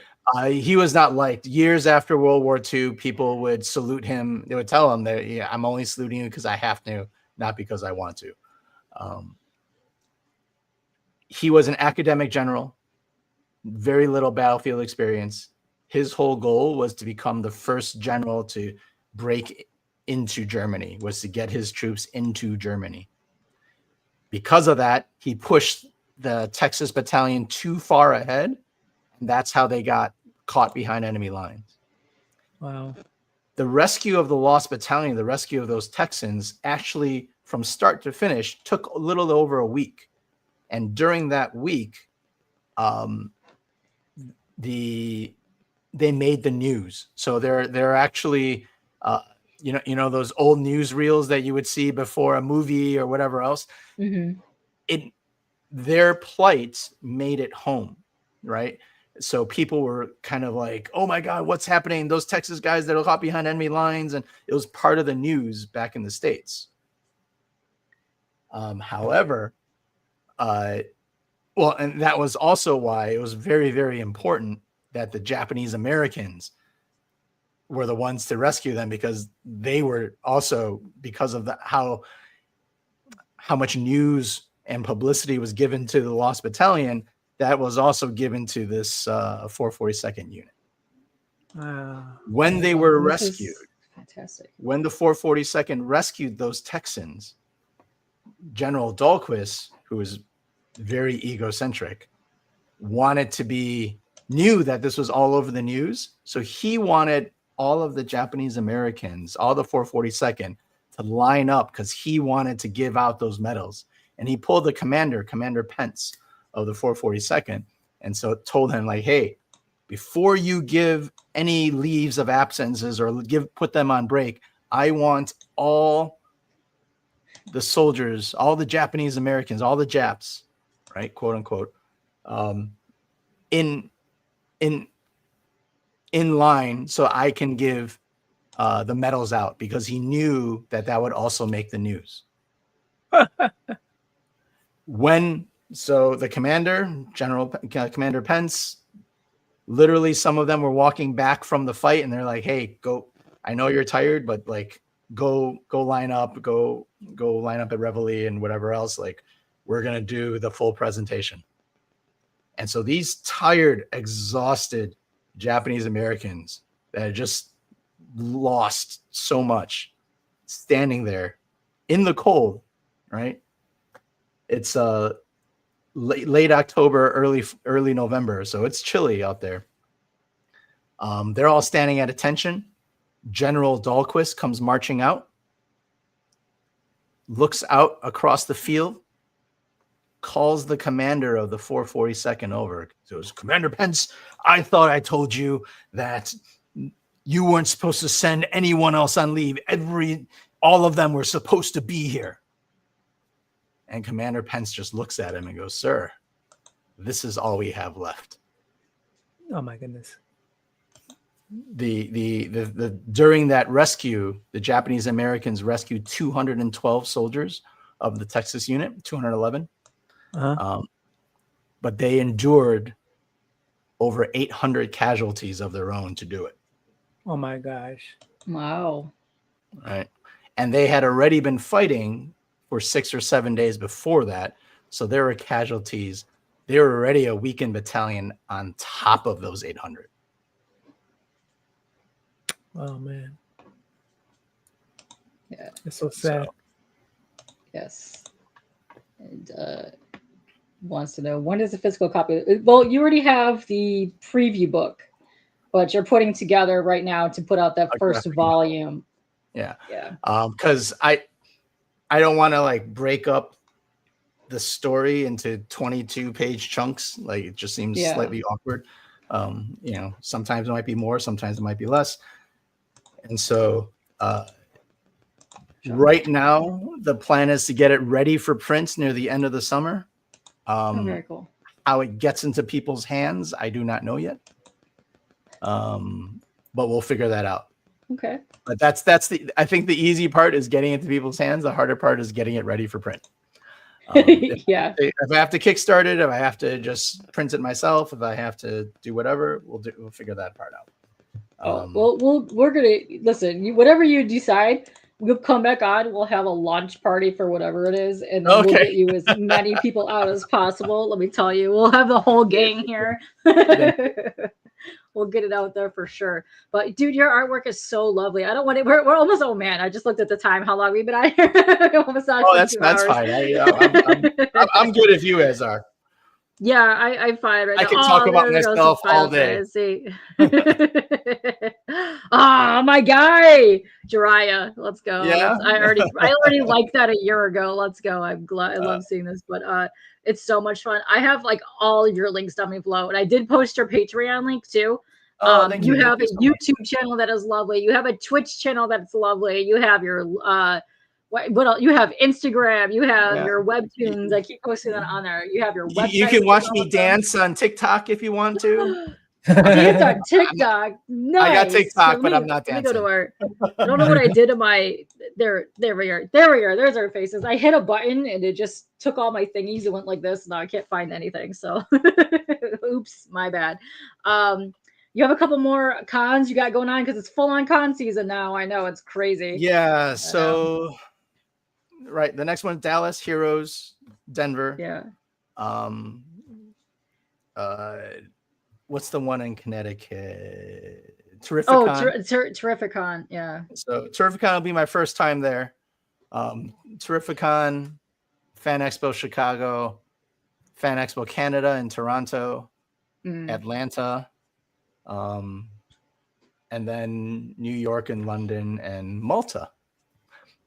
That's going to be interesting. I love seeing how different countries take on comics because usually they have different formatting. But man, one of these days, I want to go to the giant one that's in Tokyo, the Comic-Con, in Lake Como. Holy moly. I would just, Lake Como would just be insane to me. Come on. It's like fairy tale over there.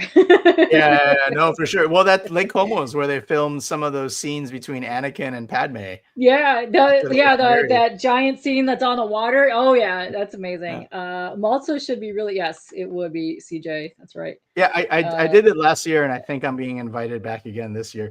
The other thing that's very interesting is how people from other countries perceive and take this story of the 440. Oh yeah. Right. In Europe, when I've done shows in Europe, it's interesting because they come from it because World War II has a very tangible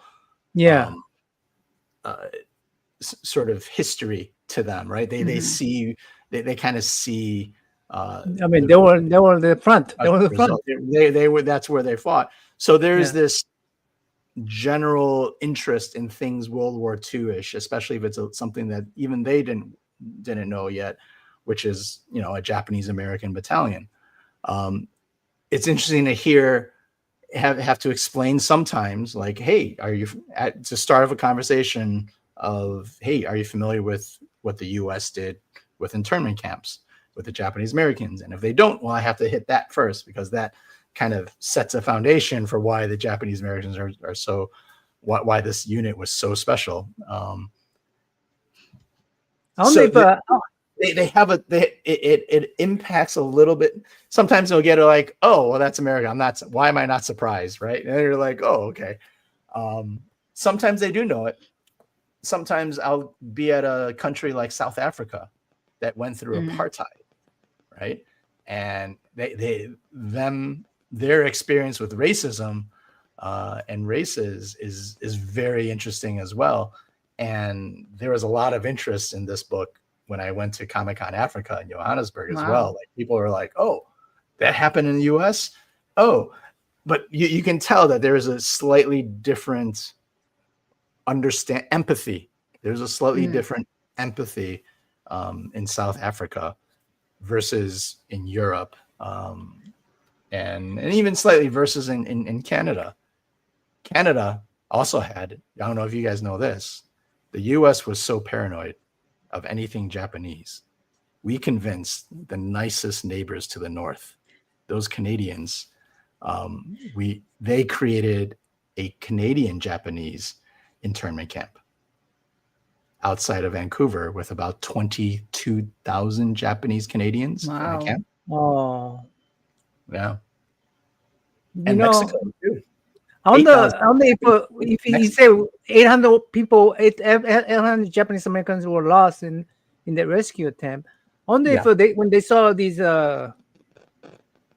Japanese American army, what even allies, never mind Germans, but when allies, what they thought when they saw these bunch Japanese American people, in American uniform, Wait, are we being invaded by Japanese? No.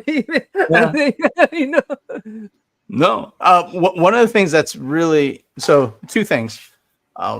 First, within the 442nd, there were white officers and Japanese American soldiers, right? And within the 442nd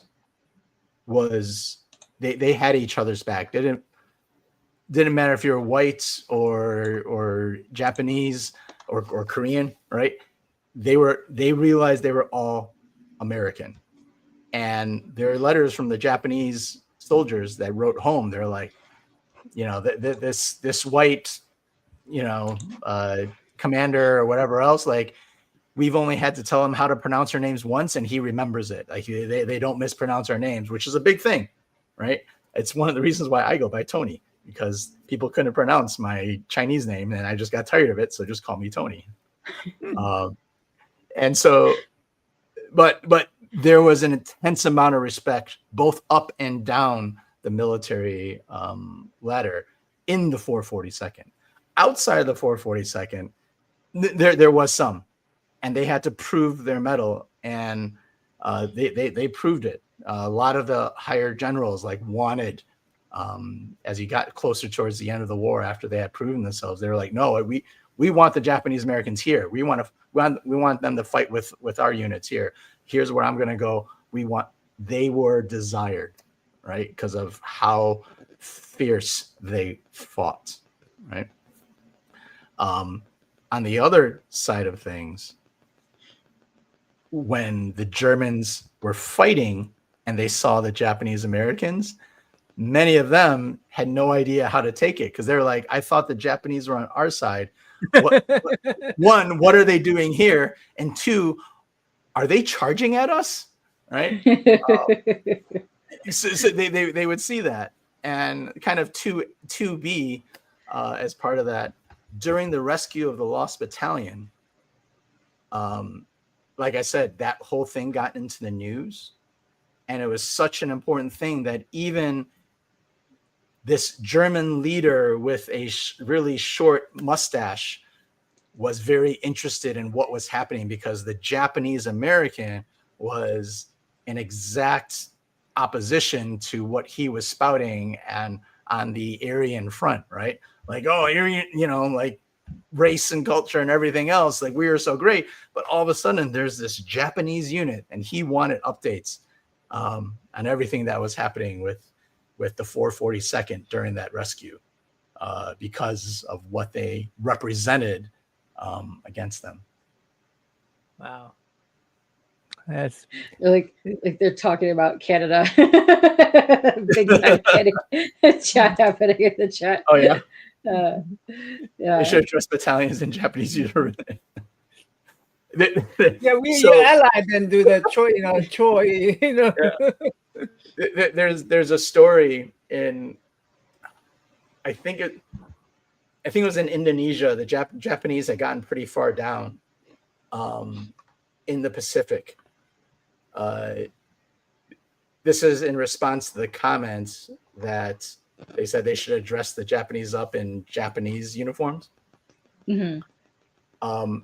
Sometimes, like I said, they didn't allow the Japanese Americans to fight in the Pacific theater, but they were there for interrogation, for translation and things like that whenever they caught people or intercepted messages.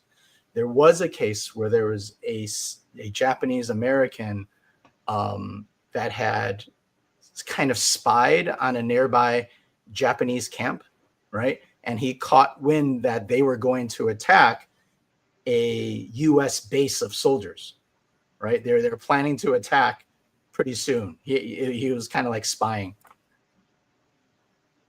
The US base set up and like, okay, if they're going to attack, we want them to come this way. We think they're going to attack from this direction, right? And so we're going to prep and make sure we lay traps and fortify and all that fun stuff. The Japanese kind of come in from a different direction, and this Japanese American spy gets kind of caught out in the open with them, right? Like, because they attack a little bit earlier or whatever else it was. So this Japanese American takes off his uniform, right? Takes off his shirt and all the uniform stuff. And so he just has the like little wife beater, the army wife beater thing. And he stands up and he shouts out in perfect Japanese, because that's what he's there for, instructions to charge the front gates or something like that, directly where the base was fortified. And so he just stands up, like imagine the pure balls, right, on this guy to stand up in the midst of this firefight and to call out instructions to the nearby Japanese to walk right in to a setup. And the base was obviously saved and everything, but he just walked right in. He convinced all the Japanese that he was one of them. So, wow. Yeah. Amazing. There are all these little stories. Like my job as a writer for this 442nd is not one of, on one hand, it is trying to figure out and write a story, but so much of it is figuring out what to leave behind. There's all these little bits. 18,000 medals, right? 10,000 soldiers, 18,000 medals. Yeah. Every medal is a story, and you're like, I can't tell that one. Oh, I'm gonna need to cut this one out, So yeah, it hurts you a little bit, right? It hurts you a little bit inside. Yeah, it does. I'm like, I want to tell they were the first soldiers to step foot in and liberate Dachau. Wow. Right, the second largest after Auschwitz. Imagine. And I can't tell this story either because there's no room for it. I was like, oh, maybe I'll tell it in the future. But they were the first ones to step foot into Dachau and do the liberation of the start the fighting for the Jews, for the liberation of the Jews in Dachau. If you can imagine what goes through your mind as a soldier while you are walking past the gates of Dachau, charging past the barbed wire and the guard posts, right? The guard towers, knowing that your family back at home in the middle of nowhere is also in a similar situation. You talk about fuel for writing, right? And to tell a story there, like it's there, but I had to leave that part of it behind. Oh, well, that's something I want to ask too. Like, if somebody has a story that they want to send to you just to get more information for the 442nd, what's the best way for somebody to reach you at? You can reach out on Instagram, get in my DMs, slide into my DMs. That's one way. I do check my sometimes it might take a while because if we don't have a conversation going, I will eventually check those though. Or you can try my email, tonymoy2@gmail.com. But if it gets into my spam, I don't check my spam. So that's that. Always just mass clear those out. yeah, exactly. So at least DM me on Instagram. I will eventually check those. Okay, that very many at this point. But, I hope way more people reach out. I hope people go to like clean out. Like that's what's funny too. Like when you go to clean out like a family section and you don't even know what's in there, then you find out all this like interesting history, and it's just like whoa. And I find that stuff absolutely fascinating. Like I love going through all my uncle's war stuff just because it's such a weird, interesting time period that any of those are in, and you're just kind of reading it and you're just like, wow, this is just mind blowing. The stuff that has gone down in those. One of the more amazing experiences that I had was I got in touch with the Japanese American Museum. It's one of the smaller ones. And I said, hey, I'm doing this project. If you have anything, I would love to come by and see based on the internment camps or about the 442nd. And they said, sure, come on by. And they had been donated this trunk from a veteran. A veteran passed away, and he had this trunk, right? And the family donated it to the museum, and they're like, we haven't really gone through it, but I can go through it with you. And we went through this trunk, and there's a variety of things, both from the internment camps, right? And there's this one thing that this museum showed me. It was a river stone. It was just very simple. It was kind of like smooth on one side, flat on the bottom, right? It looked like it came from a small stream or something that you would find. But on the flat side, if you turned it over, someone had took the time to carve into it probably a Japanese haiku or a Japanese poem, right? Wow. And put it, you can tell if you're familiar with Asian poetry and calligraphy, you can tell that there's sort of a pattern. Oh, that's where they signed it. And there was the numbers, the symbols, the characters for a date. And I knew it was 1942. And I asked them if they knew what this meant. And they said the translation to it is something like, please don't forget me. I am here. This is who I am, kind of a thing, kind of like just a statement of I was alive. Right. Wow. And Roy was here. Roy was here. Roy was here. Kilroy was here. Kilroy,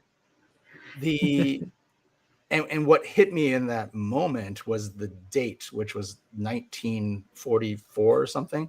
The last internment camp wouldn't be closed until 1946, about 9 months after the war. We have the luxury, and this is when I realized this, and it seems a little trite, but we have the luxury of looking back and knowing when things end. Right? I can look back and this and go, oh, he wrote this in 1944. It was the spring, and he only had another 2 years to go. But to this man in that moment who wrote this declaration of being, he had no idea how long the war was going to last. Yeah. He had no idea that this camp wouldn't continue after the war. He had no idea how long he was going to survive or be alive or what would happen. And in those moments of history, that's what hit me. I was just like, they don't know. They don't know when it's ending. They don't know what's going to happen next. We do, and have that level of acceptance of that larger picture, right? But we know that these Japanese Americans rescued those Texan soldiers. But they didn't.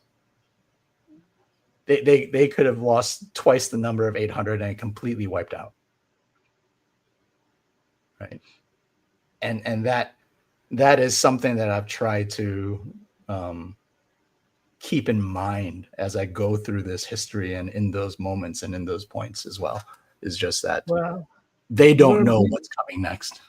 You're going to make me wish, I hope, I don't have any historical moment to preserve because that means you're not in very good shape at the time. Your historical moment. Your historical moment is on YouTube, and it's "I like boobs" is your historical moment that will forever live on YouTube. Oh, those clips are horrible.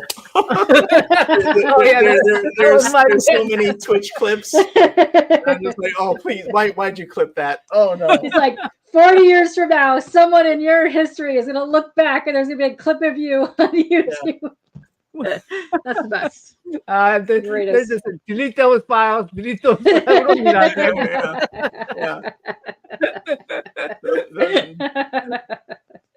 Those so funny. Clips will end me. Yeah. Oh, yeah. Those are good times. But man, I've started to get really hot now. Oh, okay. I'm dying. But it's been such a lovely time talking to you. And we had such a great chat. We still have 96 people hanging with us, which has been fantastic. Oh, wow. So hi 96 people. Yeah, hi 96 people. I know. We got everywhere from Nam's channel to my channel to Twitch to YouTube to Twitter happening right now. So let's go. It's fantastic. Which of those 96 people are watching from the farthest away? Anyone watching from a different country besides the US? That's a good question. Well, I already saw Canada. I already saw the States. Yeah, we got Canada. Anywhere else? Yeah. Who else is hanging here? I usually have people from Japan, sometimes Greece, sometimes over in Italy area, sometimes Brazil. So it's fun seeing people come in here. I love seeing that. But yeah, where's this furthest person from? Do a shout out to people in chat. I love that. Did we make it international? Oh. What you could kind of say Canada is international. Maybe not. I have somebody watching in Hawaii if they're not home yet. I don't know what the time difference is there. Yeah. Shout out to them. Hawaii's about 6 hours behind. 6 hours behind. Nice. Or yeah. Depending, 5 or 6. I usually have Australians. I don't see Australians in the chat, but they're usually 12, 14 hours in advance. Canada in the house is what that is. Yes. You're Georgia. The 51st state. Got it. Yes. The 51st state. I know. I love the chat. I know. Yeah, he could, it's be one giant. Actually, if that does happen, you're going to be broken up to your provinces, or you'll be the largest states in all of the states. So you'll have that to worry about. I know. Yeah, you're fine. You can give him the business anytime. That's what we're here for. And but yeah, go.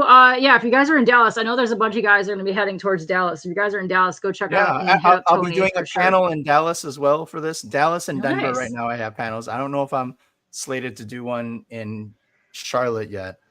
Okay. Dallas will be a solo panel. I'm trying for the first time. I'm going to do kind of a TED Talk. And then open it up for questions. So we'll see how that works. But we'll have my artwork in the background and stuff like that. So hopefully it's visual and educational.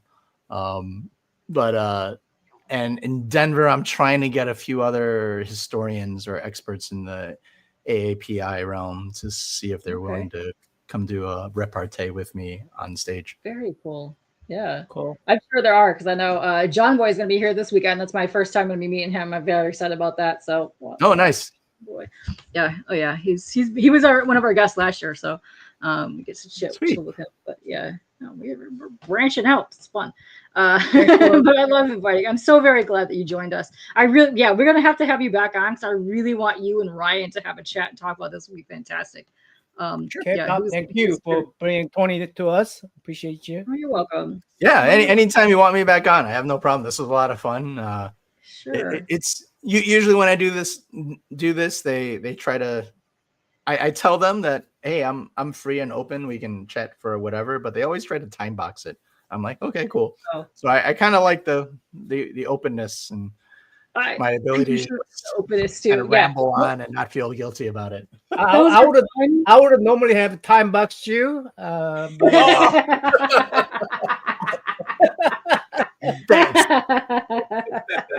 Thanks. But it's AAPI month and you're an Asian, so we have to let you talk. I get it. Yeah, we had a lot of talking here too. But yeah, I've been trying to keep my regular streams to about an hour, only because I was doing like 25 of them a month. But I'm trying to cut back on those and go back to the. I know, dude, I'm so burnt out. But I'm trying to cut down on those. So after May, we're gonna be cutting down and going back to my normal regular outlook, so I can actually get back to art streams, which would be nice. There you go. To do that. But if you want to do a dual art stream, let me know.